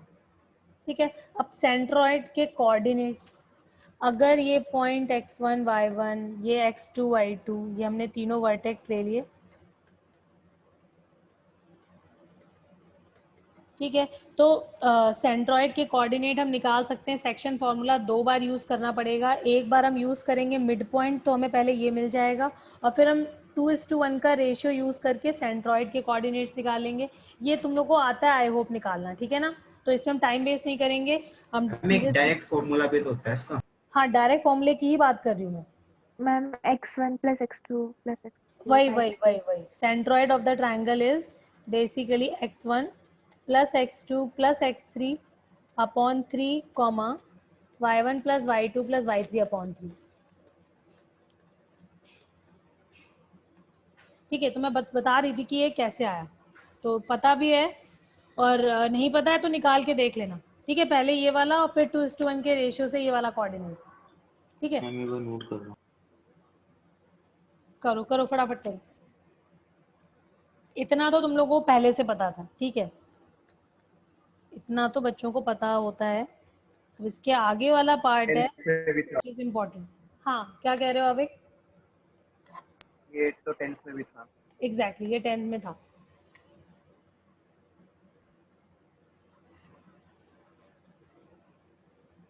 अच्छा देखो, अब हमारी नेक्स्ट जो प्रॉपर्टी है वो ये है, सपोज हमने एक ट्रायंगल बनाया,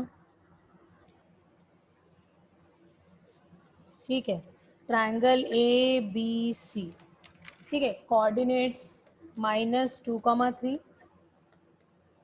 4,-3 एंड 4,5, ठीक है। तो ठीक है यार, ये तो क्वेश्चन करवाए हुए पूछ लिया मैंने। तो इसमें सेंट्रॉइड के कोऑर्डिनेट सबको आते हैं निकालने, ठीक है। एक बार लिख लो, यहाँ पे लिख लो कि क्या होगा।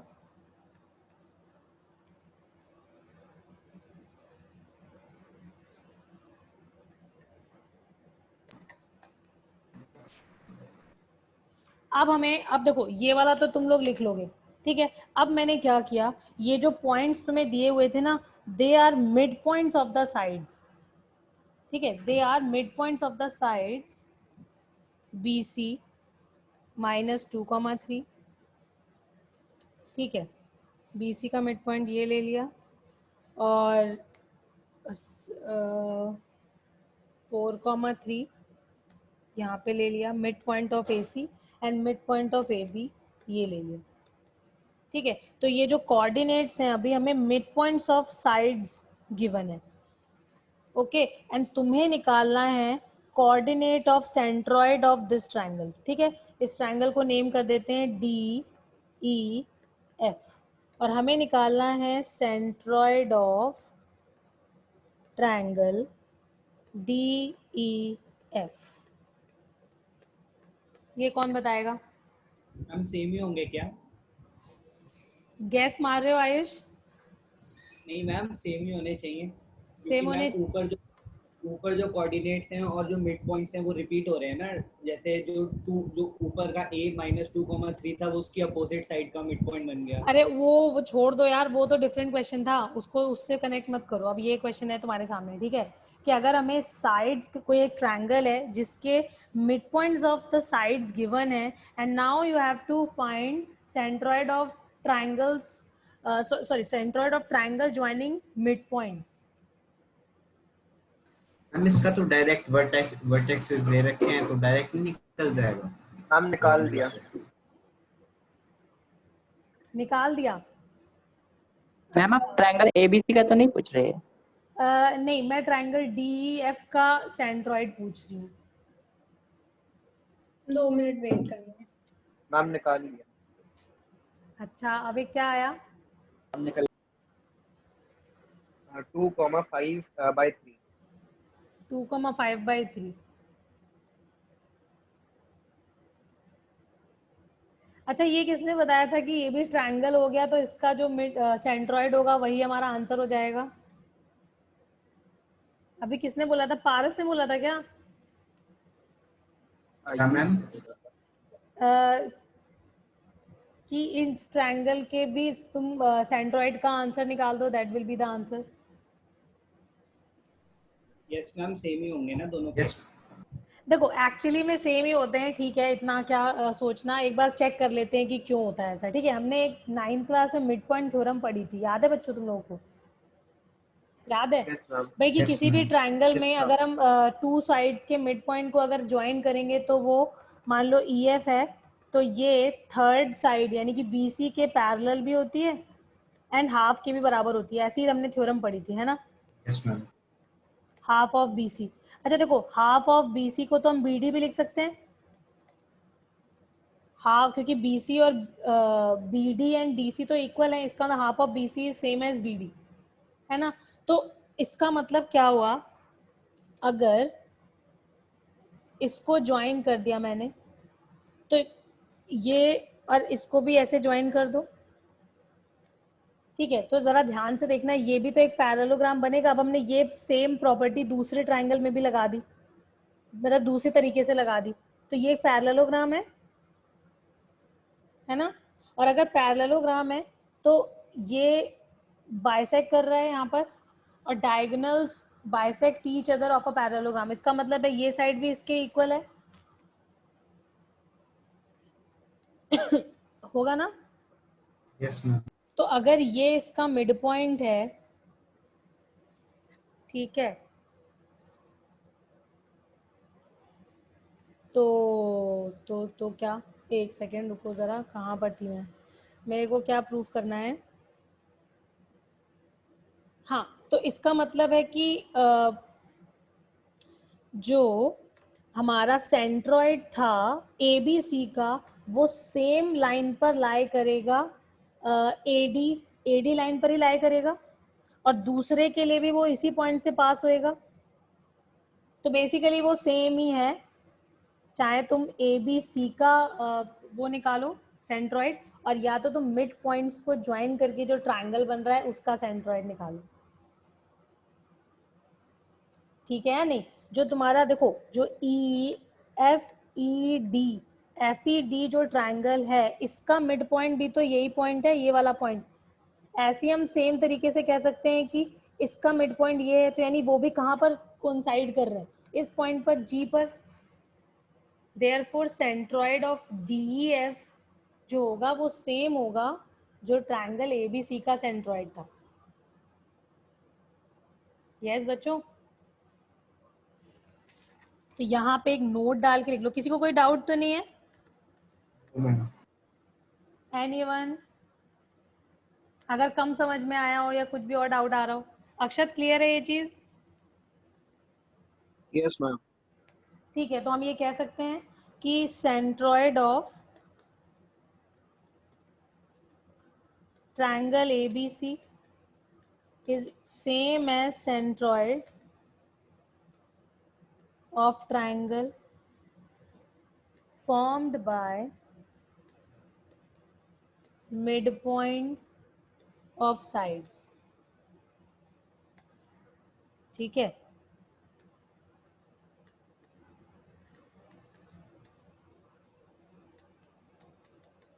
वर्णिका ये चीज क्लियर है?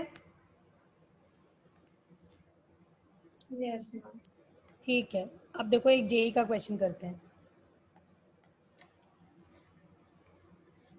क्वेश्चन है, if the vertices of triangle are PQ, 1 upon PQ, QR, 1 upon QR, and RP, 1 upon RP, where PQR are the roots of equation y cube minus 3y square plus 6y plus 1 equal to 0, then find the coordinates of its centroid। ठीक है, करो।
हाँ, कौन कर रहा है? एक minute ma'am. Okay,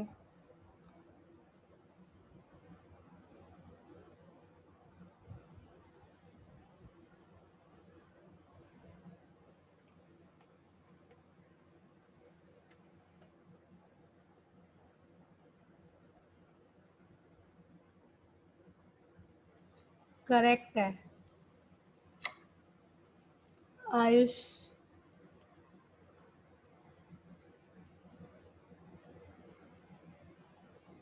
और किसने भेजा? प्रभाकर चेक करो, थोड़ा सा गड़बड़ है।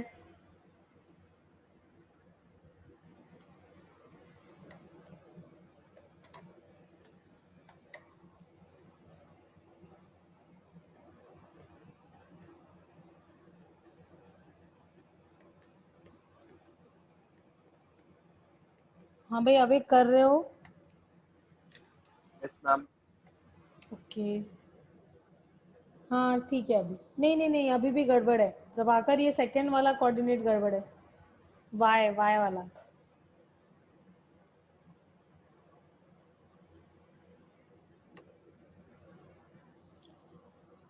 शिवांशु गड़बड़ है।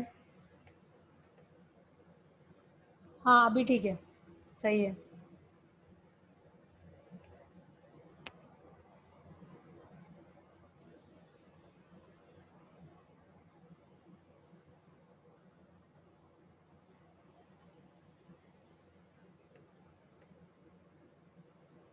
हाँ सही है सही है शिवांशु, ओके।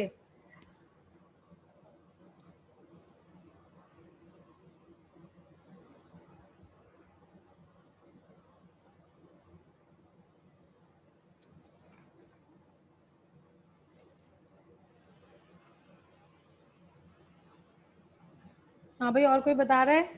करें? नितिश हो रहा है? यस मैम कर रहा हूँ, मतलब बाकी है थोड़ा। अच्छा, किसको किसको ये पता है, अगर इसके 3 रूट्स हैं क्यूबिक इक्वेशन के, तो sum, product and sum taken two at a time, इन सब की वैल्यूज कैसे लिखते हैं? मैम पता है। पता है ना? हाँ, बस वही यूज करना था इसमें, यस मैम। है ना? Yes, ma'am. क्योंकि कोऑर्डिनेट्स जिस फॉर्म में, जिस फॉर्मेट में हमें दिए हुए हैं, अगर सेंट्रॉइड लिखना है, मतलब हमें क्या लिखना है, P Q plus Q R plus R P upon 3, comma 1 upon P Q plus 1 upon Q R plus 1 upon R P upon 3, यही तो हो जाएगा। स्वयं तुमने लिखा? यस मैम, होने वाला। होने वाला है, ओके करो तो फिर कर ही लो। जिसका किसको दिक्कत आ रही है वो बता दे एक बार।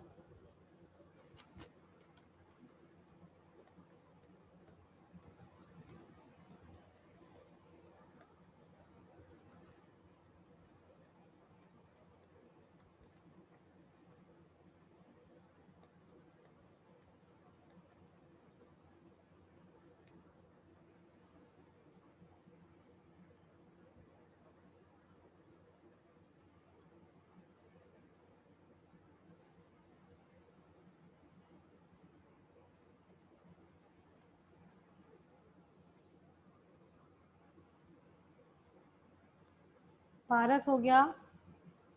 एक मिनट। संस्कृति क्लास में हो? यस मैम, 1 मिनट बस। मैम 2, -1 होगा। 2, -1।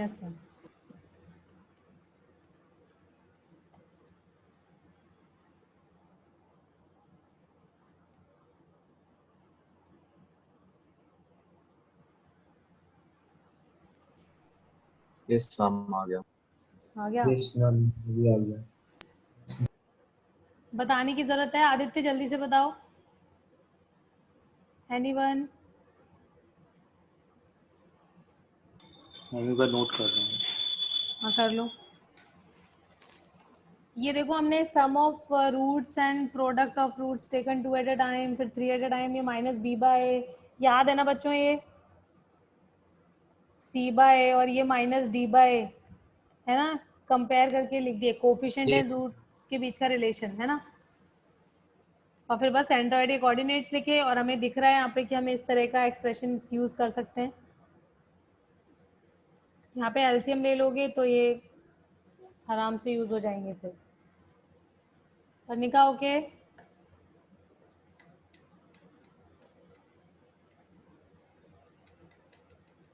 हाँ भाई, पर्णिका कहाँ हो?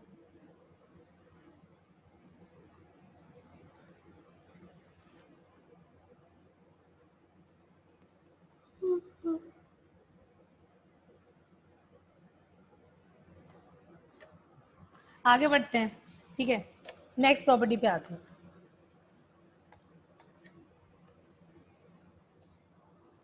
देखो हमारी नेक्स्ट प्रॉपर्टी है सेंट्रॉइड की।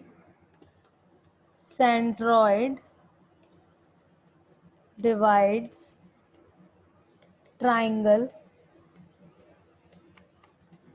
into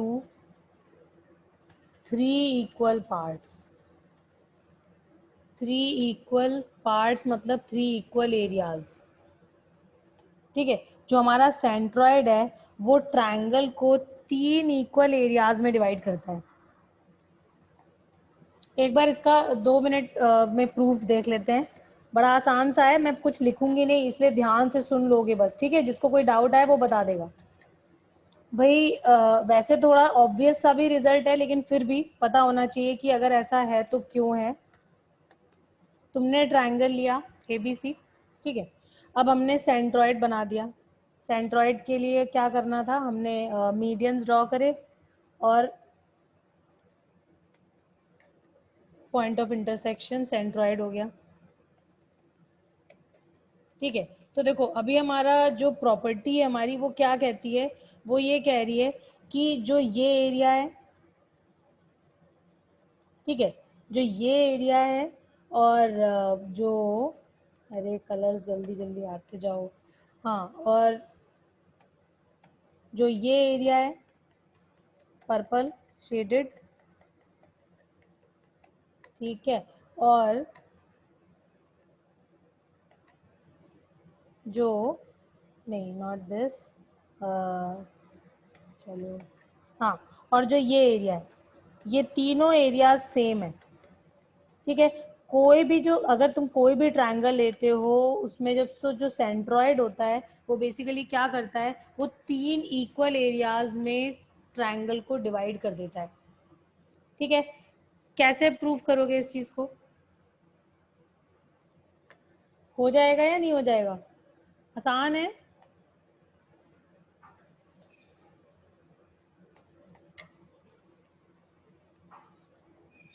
यहाँ पे पहले मैं यहाँ पे लिख देती हूँ, एरिया ऑफ ट्रायंगल, इस पॉइंट को अगर मैंने G बोल दिया तो AGB is equal to area of triangle GBC is equal to area of triangle AGC, ठीक है। AGB, ठीक है, GBC एंड ACG, ये तीनों एरिया सेम होंगे, ठीक है। एक बार फटाफट क्विक प्रूफ देख लेते हैं। मान लो मैंने ये ट्रायंगल लिया, ठीक है, और मैंने एक मीडियन ड्रॉ कर दिया AD, तो यहाँ से परपेंडिकुलर ड्रॉ करोगे तभी तुम एरिया की बात करोगे। हमने लिखा एरिया ऑफ ट्रायंगल ABD, ये M बोल दिया, तो कैसे लिखोगे, हाफ इंटू बे, इसको हाइट H मान लिया, एल्टीट्यूड, और बेस हो गया BC और हाइट हो गया BD। हम ABD का एरिया लिख रहे हैं बच्चों, ABD दिखाई पड़ रहा है, मार्क देखते रहना, नेम देखते रहना किस ट्रायंगल की बात हो रही है, ठीक है। अगर हमने ABD का एरिया लिखा तो लिखेंगे half into base into height, height H है, और अगर मैंने एरिया लिखा ऑफ ट्रायंगल ADC का, वो भी क्या हो जाएगा, हाफ इंटू बेस, बेस कितना है DC इंटू हाइट, हाइट कितनी हो जाएगी, H ही हो जाएगी, और ये दोनों तो सेम है, ठीक है। क्यों, क्योंकि जो BD है वो DC के बराबर है, ठीक है। ये तो ये हो गया कि कोई भी जो मीडियन होता है वो पूरे ट्रायंगल को 2 इक्वल पार्ट्स में डिवाइड कर देता है, 2 इक्वल एरियाज में, ठीक है। अच्छा अब मान लो मैंने बना दिया सेंट्रॉइड, ठीक है, तो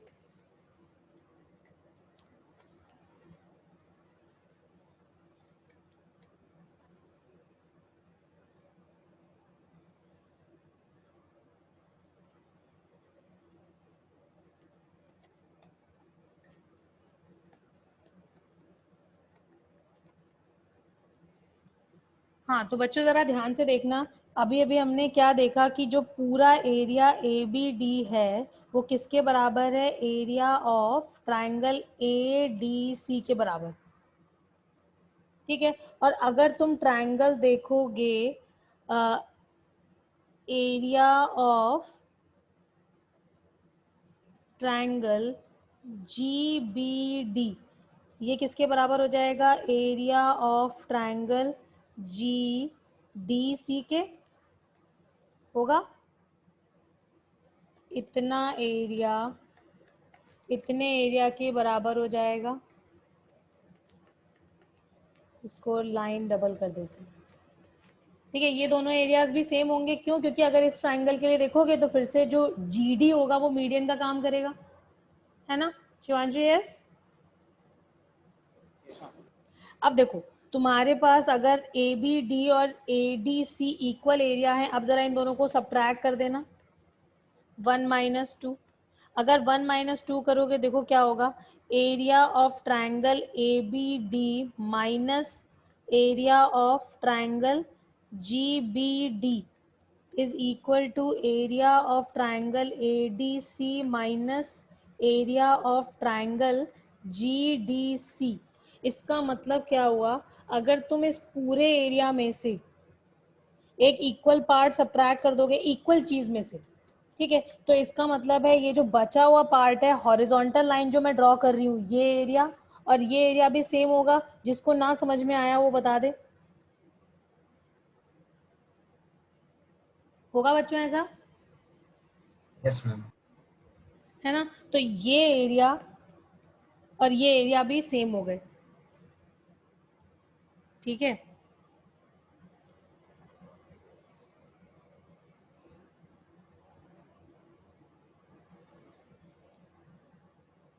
हाँ। तो और अब देखो अगर तुमने GB मतलब ये BE वाली लाइन ले ली, उसमें हमें क्या मिल जाएगा, ये पूरा ये वाला जो एरिया है वो बचे वाले ट्रायंगल के एरिया के बराबर हो जाएगा।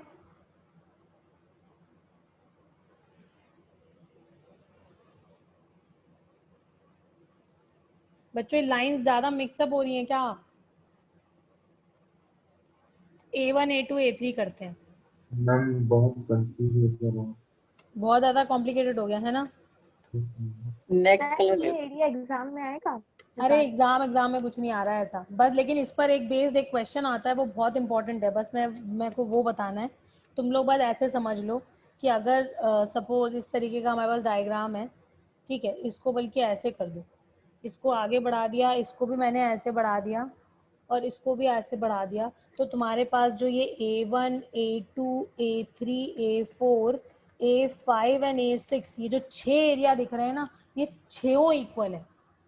6 इक्वल एरियाज में डिवाइड कर देता है ये तुम्हारे जो मीडियंस हैं। और अगर ये सेंट्रॉइड बनाओगे और इस तरीका से तुमने डिस्ट्रीब्यूट कर रखा है तो ये 6 एरिया सेम होंगे। भाई देखो अभी तुम क्या दिखा रहे थे कि जो A1 एरिया है वो A2 एरिया के इक्वल है कि नहीं? और फिर हमने क्या दिखा दिया कि जो ये बचा हुआ है पार्ट है, मतलब ये वाला पार्ट और ये वाला रीजन, इसका एरिया भी सेम है, लेकिन ये आपस में ये फिर से इक्वल हो जाएंगे, है कि नहीं? और ये भी आपस में इक्वल हो जाएंगे, तो ये भी आपस में बराबर हो गए, ये भी बराबर हो गए। और तुम्हें ये पता है कि जो इतना पार्ट है वो इस एरिया के भी बराबर है। इसका मतलब है सारे इक्वल हो गए या नहीं हो गए?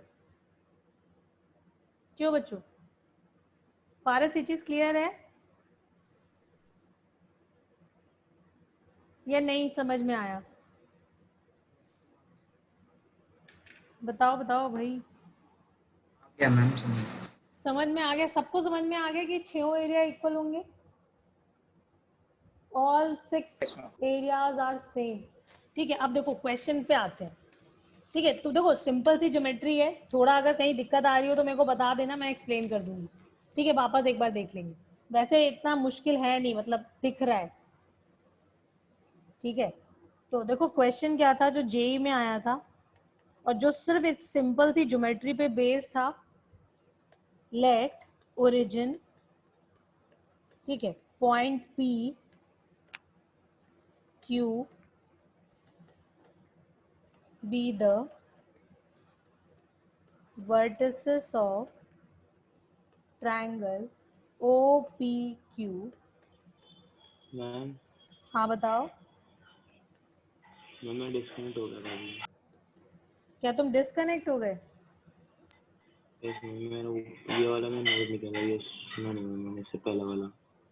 ये वाला, इसमें मैंने बस ये बताया है कि जितने ये तुम्हें A1 A2 A3 दिख रहे हैं ना, इन सबके एरियाज सेम है।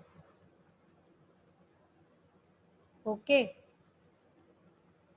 मैम इससे ऊपर आपने क्या लिखा था? इसके ऊपर मैंने यही लिखा है बस। इसके ऊपर मैं देखो पहले एक्सप्लेन करने की कोशिश कर रही थी कि समझ में आ जाए, लेकिन यहाँ पे इतने सारे कलर्स हो जाएंगे ना कि थोड़ा सा कॉम्प्लिकेटेड हो जाएगा। ठीक है, देखो यहाँ से इस स्टेप तक ये समझ में आ गया है कि ये वाला एरिया और ये वाला एरिया और ये वाला एरिया, ये तीनों एरिया सेम हो रहे हैं। ठीक है, अब क्योंकि ये भी हर एक ट्रायंगल के लिए ये भी तो मीडियन का काम कर रहे हैं, तो ये आपस में बराबर हो जाएंगे। ठीक है, तो ये खुद से सोच के देखना कि क्यों ऐसा होगा। ठीक है, तो थोड़ा सा सोचोगे तो बिल्कुल क्लियर समझ में आ जाएगा, कोई मुश्किल नहीं है, आराम से समझ में आ जाता है। ठीक है, तो देखो अभी हमारा कॉन्सेप्ट क्या है यहाँ पर कि ये सारे एरियाज इक्वल होंगे। ठीक है, एक तो ये चीज़ है और इस पर बेस हम एक क्वेश्चन कर रहे हैं। ठीक है, तो ध्यान से सुनना, ये जे में आया हुआ क्वेश्चन है। एक पॉइंट O है, P है, Q है, ये वर्टिसेस हैं ऑफ ट्रायंगल OPQ। एक पॉइंट R है inside the triangle OPQ such that the triangle OPR, PQR, OQR, ये तीनों ट्रायंगल हैं R of equal area.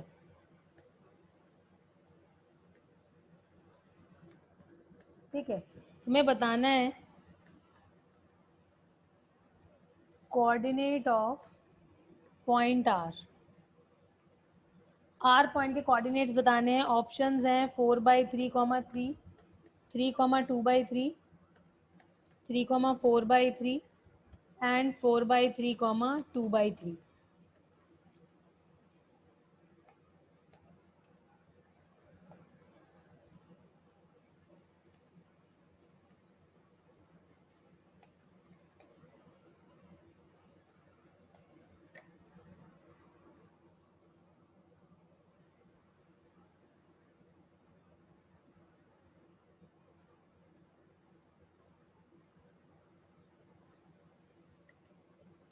Ma'am 3, 4/3। Yes, now this question Yes, is ma'am. Obvious, क्योंकि एक वही point होता है जब all the areas are same, जो ये ट्रायंगल्स दिए हुए हैं, है ना।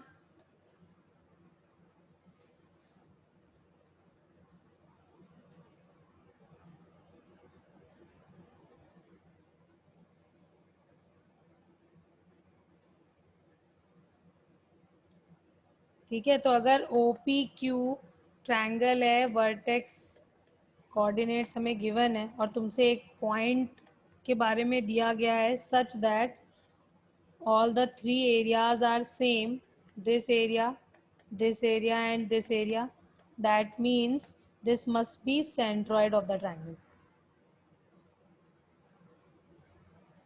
ओके तो जो जिसको ज्योमेट्री की ये चीज़ पता है वो 1 मिनट भी नहीं लगाएगा इस क्वेश्चन करने के लिए। ओके संस्कृति समझ आ गया? Yes ma'am. ठीक है, देखो आगे बढ़ते हैं। Centroid is over now. ठीक है, तो अभी हम इन सेंटर की बात करेंगे। इन सेंटर ऑफ अ ट्रायंगल, कहाँ से आता है ये इन सेंटर? हम ये क्या चीज़ है? हाँ क्या हुआ? मैम ये क्या है? ये क्या है? इन सेंटर पहली बार सुन रहे हो? हाँ Avik, incentre is basically angle bisectors, internal angle bisectors का इंटरसेक्शन होता है। मतलब क्या, अगर सपोज तुम्हारे पास एक ट्रायंगल है,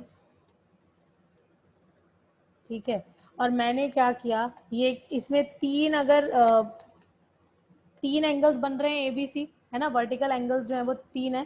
ठीक है, अगर मैंने इन एंगल्स का बाइसेक्टर्स ड्रॉ किया, ठीक है, इस एंगल का बाइसेक्टर ड्रॉ किया, इस एंगल का बाइसेक्टर ड्रॉ किया और इस एंगल का बाइसेक्टर ड्रॉ किया, तो ये जो बाइसेक्टर्स हैं ये बेसिकली फिर से कैसे हैं, कॉन्करेंट हैं, यानी कि एक ही पॉइंट से पास करेंगे। एंड अगर तुम इस पॉइंट से तीनों साइड्स पर परपेंडिकुलर ड्रॉ कर दो, ठीक है, तो ये लेंथ सेम होगी and you can draw a circle, you can draw a circle of radius r and this circle is called incircle. ये center is called in center of the triangle and this circle is called incircle.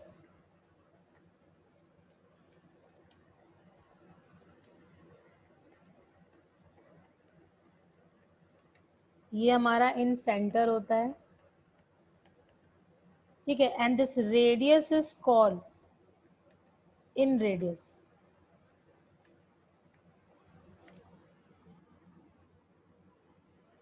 Okay बच्चों, तो मैंने क्या किया, angles के bisectors draw किए and वो फिर से कॉन्करेंट होते हैं, ठीक है, जिस पॉइंट पे वो मीट कर रहे हैं that point is called in centre of the triangle, ठीक है। और हम वहां से उसको सेंटर मान के एक सर्कल भी ड्रॉ कर सकते हैं। मैंने बताया कैसे, अगर तुम उस पॉइंट से तीनों साइड्स पर परपेंडिकुलर ड्रॉ करोगे तो वो लेंथ सेम होएगी, ठीक है। उसको अगर मैंने आर बोल दिया तो तुम आर रेडियस का एक सर्कल ड्रॉ कर सकते हो जो तीनों साइड्स को टच करता हुआ जाएगा, मतलब basically you are inscribing a circle, ठीक है, जिसका रेडियस हो जाएगा इन रेडियस, सेंटर हो जाएगा इन सेंटर और this circle is called in circle. Okay Avik? Yes ma'am. Okay, ठीक है, तो बेसिकली ये और ये एंगल सेम है, यहाँ पर ये और ये सेम है, ये हमने बाइसेक्टर्स ड्रॉ किए, ठीक है, एंगल के बाइसेक्टर्स।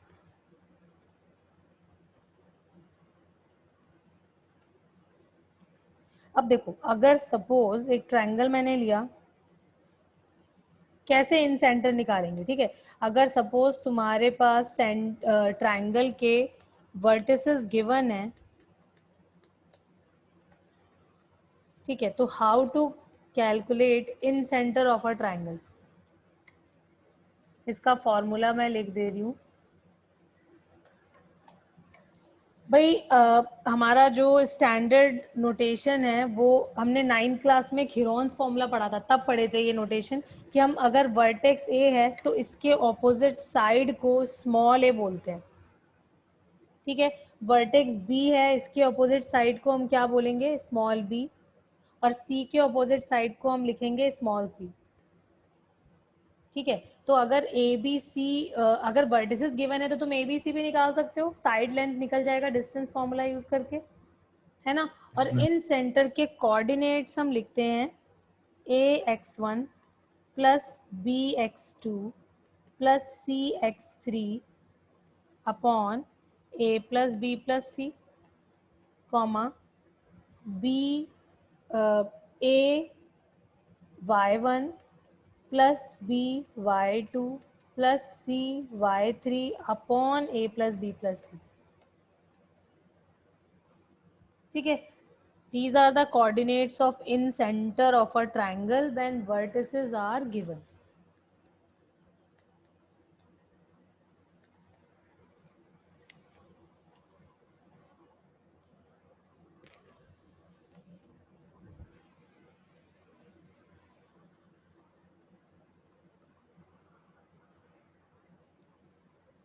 ठीक है, देखो इन सेंटर की बहुत स्पेसिफिक जो प्रॉपर्टी है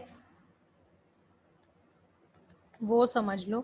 एक्चुअली क्या है, देखो इसका जो प्रूफ है वो थोड़ा सा लेंदी है, ठीक है, तो उसको हम अभी छोड़ देते हैं, वो हम वेक्टर्स के थ्रू करेंगे। वेक्टर जब हम पढ़ेंगे 12th क्लास में तो उस समय इसका प्रूफ बड़ा आसान सा है। वेक्टर्स पढ़ रखे हैं।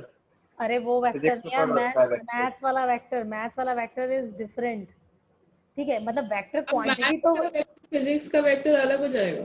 अरे मेरा मतलब है तो वेक्टर क्वांटिटी सेम है लेकिन जो तरीके से हम यूज करेंगे मैथ्स में वो थोड़ा डिफरेंट है, ठीक है। चीज वही है, वेक्टर क्वांटिटी सेम है, लेकिन हम जिस तरीके से मैथ्स में उसको यूज करेंगे, ठीक है, वो थोड़ा अलग है। तो हम मैथ्स वाला जो वेक्टर पढ़ेंगे तब हम इसका प्रूफ करेंगे, ठीक है, इसका प्रूफ देखो, जो मेरे पास तो नोट्स जो बने हुए हैं मेरे, उसमें तो ये 3 पेज का प्रूफ है, मतलब 2 से 2.5 पेज लगा लो, चलो मैंने थोड़ा बड़ा बड़ा लिख दिया है, थोड़ा दूर दूर, ठीक है। तो मतलब इसमें अगर वो करना शुरू करेंगे तो अगला आधा घंटा अब हमारा इस प्रूफ में चला जाएगा, ठीक है। तो इसका प्रूफ अभी अवॉइड कर देते हैं हम, ये 12th क्लास में जब वेक्टर पढ़ेंगे तो इसका छोटा सा प्रूफ है, तब वहाँ पे समझेंगे, ठीक है। तो आसान तरीके से हो जाएगा।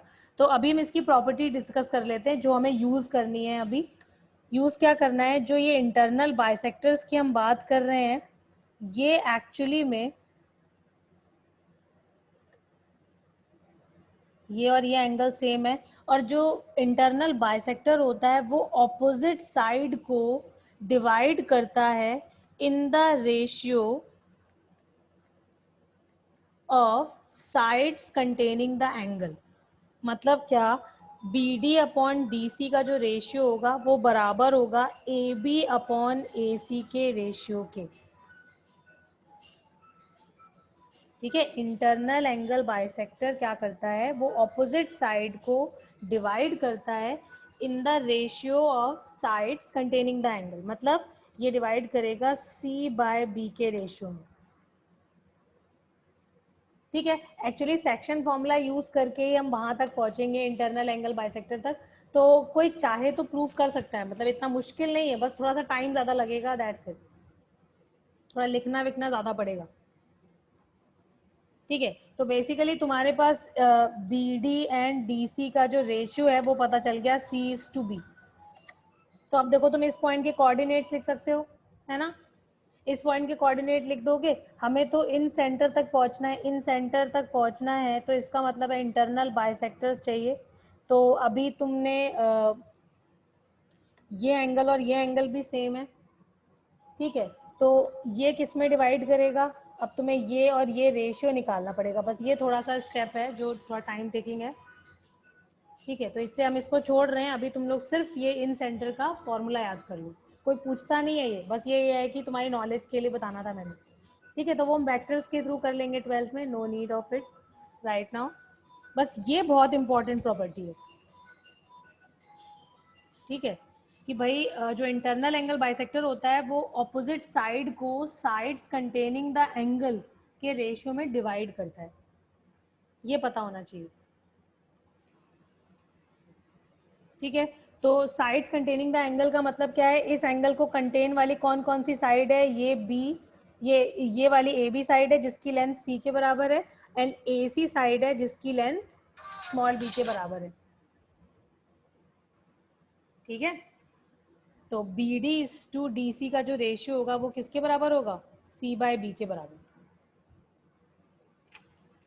अच्छा ठीक है, एक और लिख के देख लेते हैं। मान लो यहाँ पर ये E पॉइंट मैंने मार्क कर दिया, तो जो AE/EC का रेशियो होगा वो किसके बराबर हो जाएगा, C/A के बराबर,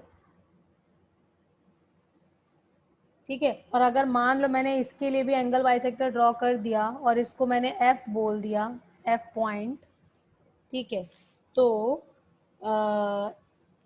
AF/FB का जो रेशियो होगा वो किसके बराबर हो जाएगा, B/A के बराबर, ओके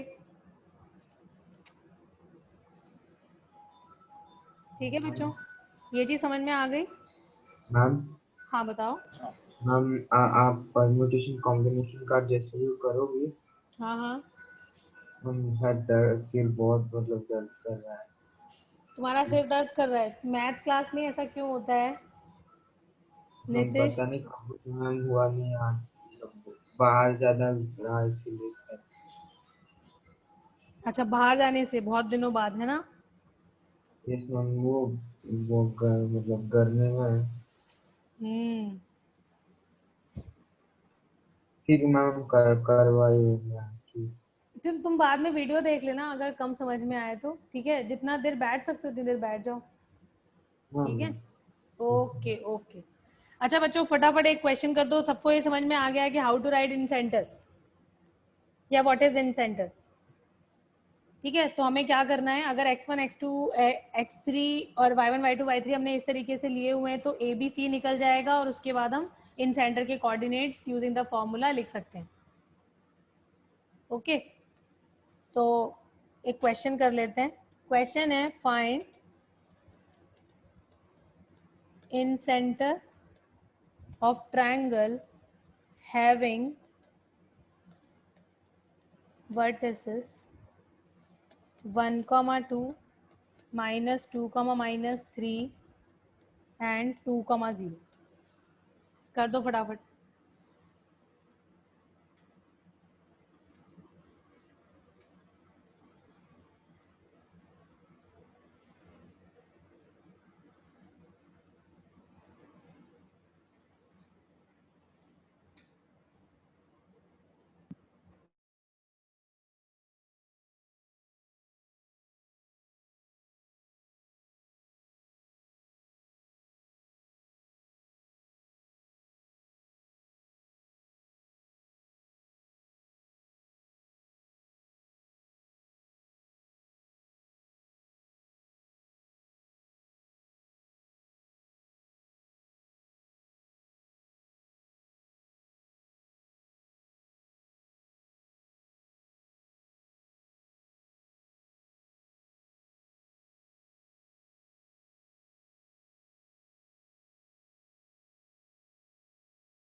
हाँ भाई, किसी का निकला?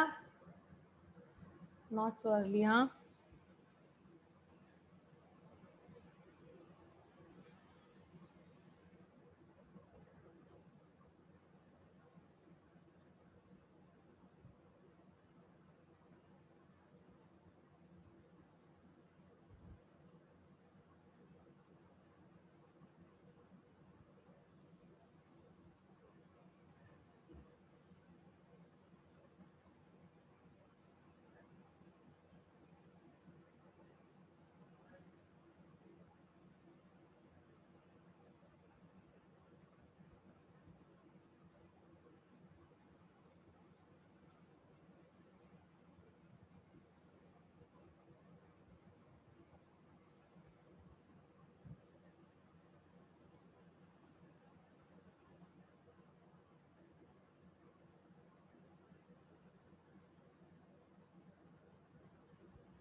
देखो फॉर्मूला भी देखने में अजीब सा ही है और आंसर भी अजीब सा ही आएगा, है ना?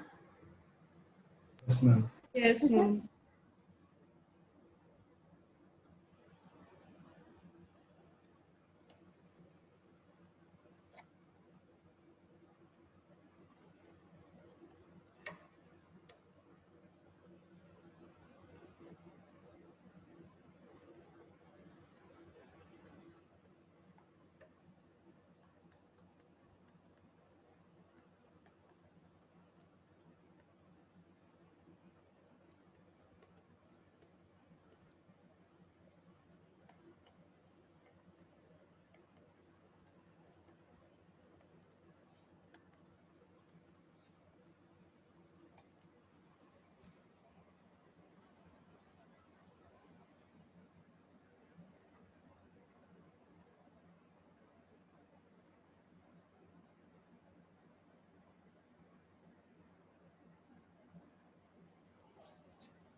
अरे आ गया या नहीं आ गया? तुम लोग भी कितना टाइम लगा रहे हो?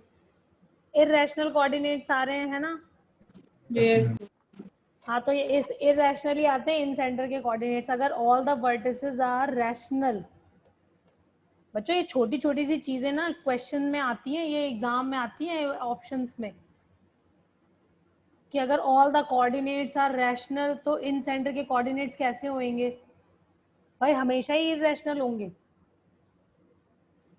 ठीक है, इन सेंटर जो है वो हमेशा इनसाइड द ट्राइंगल लाई करेगा for any type of triangle, triangle equilateral हो, आइसोसेलेस हो, स्केलिन ट्राइंगल हो, ऑब्ट्यूस एंगल हो, एक्यूट एंगल हो, कैसा भी ट्राइंगल हो, इन सेंटर हमेशा कहाँ पे लाई करेगा? Inside the triangle. हाँ बताओ, हाँ शिवांशु क्या कह रहे थे?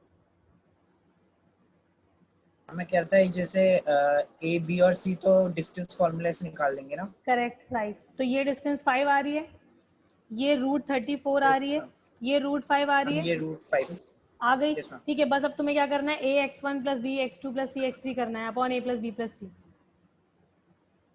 ठीक है मैम, तो ये जो इन सेंटर है आपने इरेशनल आएगा, हाँ, तो मैम वो हमेशा इरेशनल आएगा कि अगर वर्टिसेस रैशनल है तो अगर irrational है? हाँ, अगर वर्टिसेस रैशनल हैं तो इन सेंटर के कोऑर्डिनेट्स हमेशा इरेशनल आएंगे। अगर वर्टिसेस रैशनल है, वर्टिसेस रैशनल होने का मतलब होता है both X and Y coordinates are rational. ठीक है, इफ वर्टिसेस आर रैशनल, और तुम लोग को पता है ये तो मेंस के एग्जाम में ऑप्शन ऐसे आते हैं जिसमें इस तरह के चीजें लिखी होती हैं और तुम्हें आंसर टिक करना होता है कि कौन सा ट्राइंगल होगा जिसमें मतलब ऑर्थो सेंटर इरेशनल होगा या फिर इन सेंटर इरेशनल होगा, if all the vertices are rational. तो इस तरीके से ऑप्शन आते हैं। ऑर्थो सेंटर क्या होता है? अभी वो आएगा, नेक्स्ट टॉपिक में आएगा। ठीक है, लेकिन भाई जब हम इन सेंटर पढ़ रहे हैं तो इन सेंटर के बारे में पता तो होना चाहिए ना सारा, है कि नहीं? इफ वर्टिसेस आर रैशनल, ठीक है, वर्टिसेस रैशनल का मतलब है both X and Y coordinates rational. ठीक है, both X and Y, then incentre is vertices irrational हो गए तो फिर रैशनल आ सकता है? हाँ, तब रैशनल आ सकता है, तब रैशनल आ सकता है। ठीक है, then incentre is always irrational, क्योंकि तुम देखो ना इसमें डिस्टेंसेस इन्वॉल्व हैं, और डिस्टेंसेस इन्वॉल्व हैं तो वो अपने आप इररेशनल नंबर आ जाएगा। तो अगर एक भी वैल्यू इररेशनल होगी तो हमारा पूरा फिर से क्या बन जाएगा? पूरा इन सेंटर के कोऑर्डिनेट इररेशनल बन जाएंगे।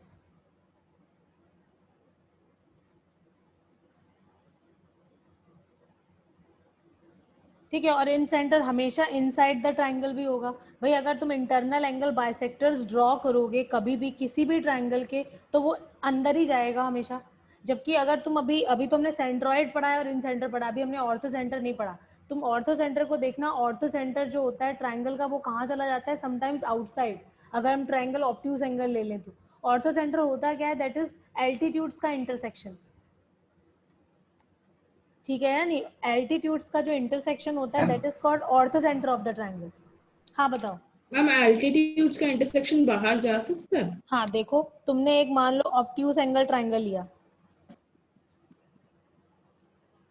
ठीक है, ये मैंने ऑब्ट्यूज एंगल ट्राइंगल लिया। ऑब्ट्यूज एंगल ट्राइंगल का मतलब है कोई एक एंगल अगर ऑब्ट्यूज है तो that is called obtuse angle triangle, right? अब अगर मैंने मान लो एल्टीट्यूड्स ड्रॉ करे, बच्चों ये पूरा टॉपिक है। एक्चुअली मैं चाहती थी कि अब मैं क्योंकि टाइम हो रहा है तो मैं सोची थी कि अब मैं वो करा दूं क्योंकि मैंने टेस्ट लगाना है तुम लोगों का।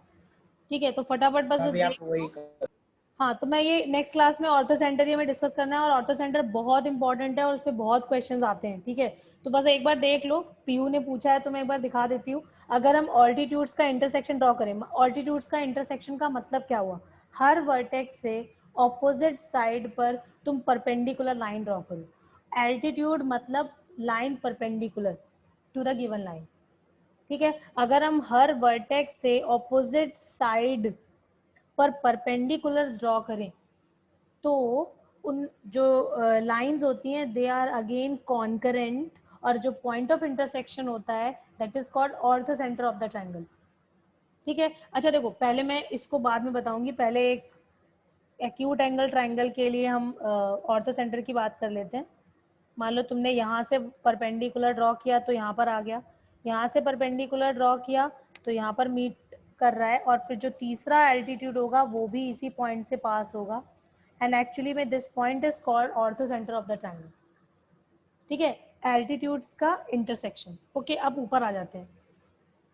देखो मैंने एक ऑब्ट्यूस एंगल ट्रायंगल लिया हुआ है, यहाँ पर एंगल ए जो है वो ऑब्ट्यूस एंगल है, ठीक है। अब तुम कहोगे कि एल्टीट्यूड कहाँ पे एल्टीट्यूड ड्रॉ किया जाए। भाई देखो, अगर तुमने ए से तो ड्रॉ कर दिया ए डी, ठीक है। अब मान लो बी से हमें ड्रॉ करना है, ठीक है। तो बी से जब परपेंडिकुलर ड्रॉ करोगे ऑपोजिट साइड पे, तो वो अंदर ड्रॉ नहीं होगा, वो ट्रायंगल के बाहर चला जाएगा, ठीक है। तो कुछ ऐसा होगा,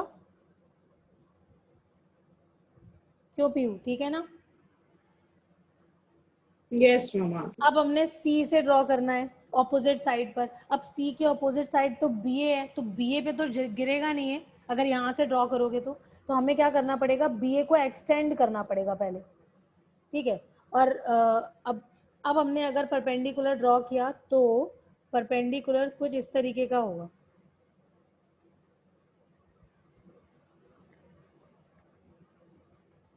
ठीक है। अब तुम कहोगे ये मीट कैसे नहीं, ये तो मीट कर ही नहीं रहे, तो इसका तो ऑर्थो सेंटर ही नहीं होगा।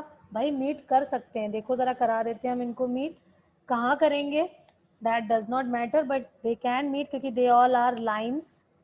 इसको भी बढ़ाया आगे, इसको भी हमने आगे बढ़ाया और इसको भी मैंने आगे बढ़ाया, ठीक है। तो मेरा डायग्राम इतना बढ़िया नहीं है, लेकिन this is the point of intersection, ठीक है। This is altitude of the triangle, मतलब sorry orthocentre of the triangle ABC।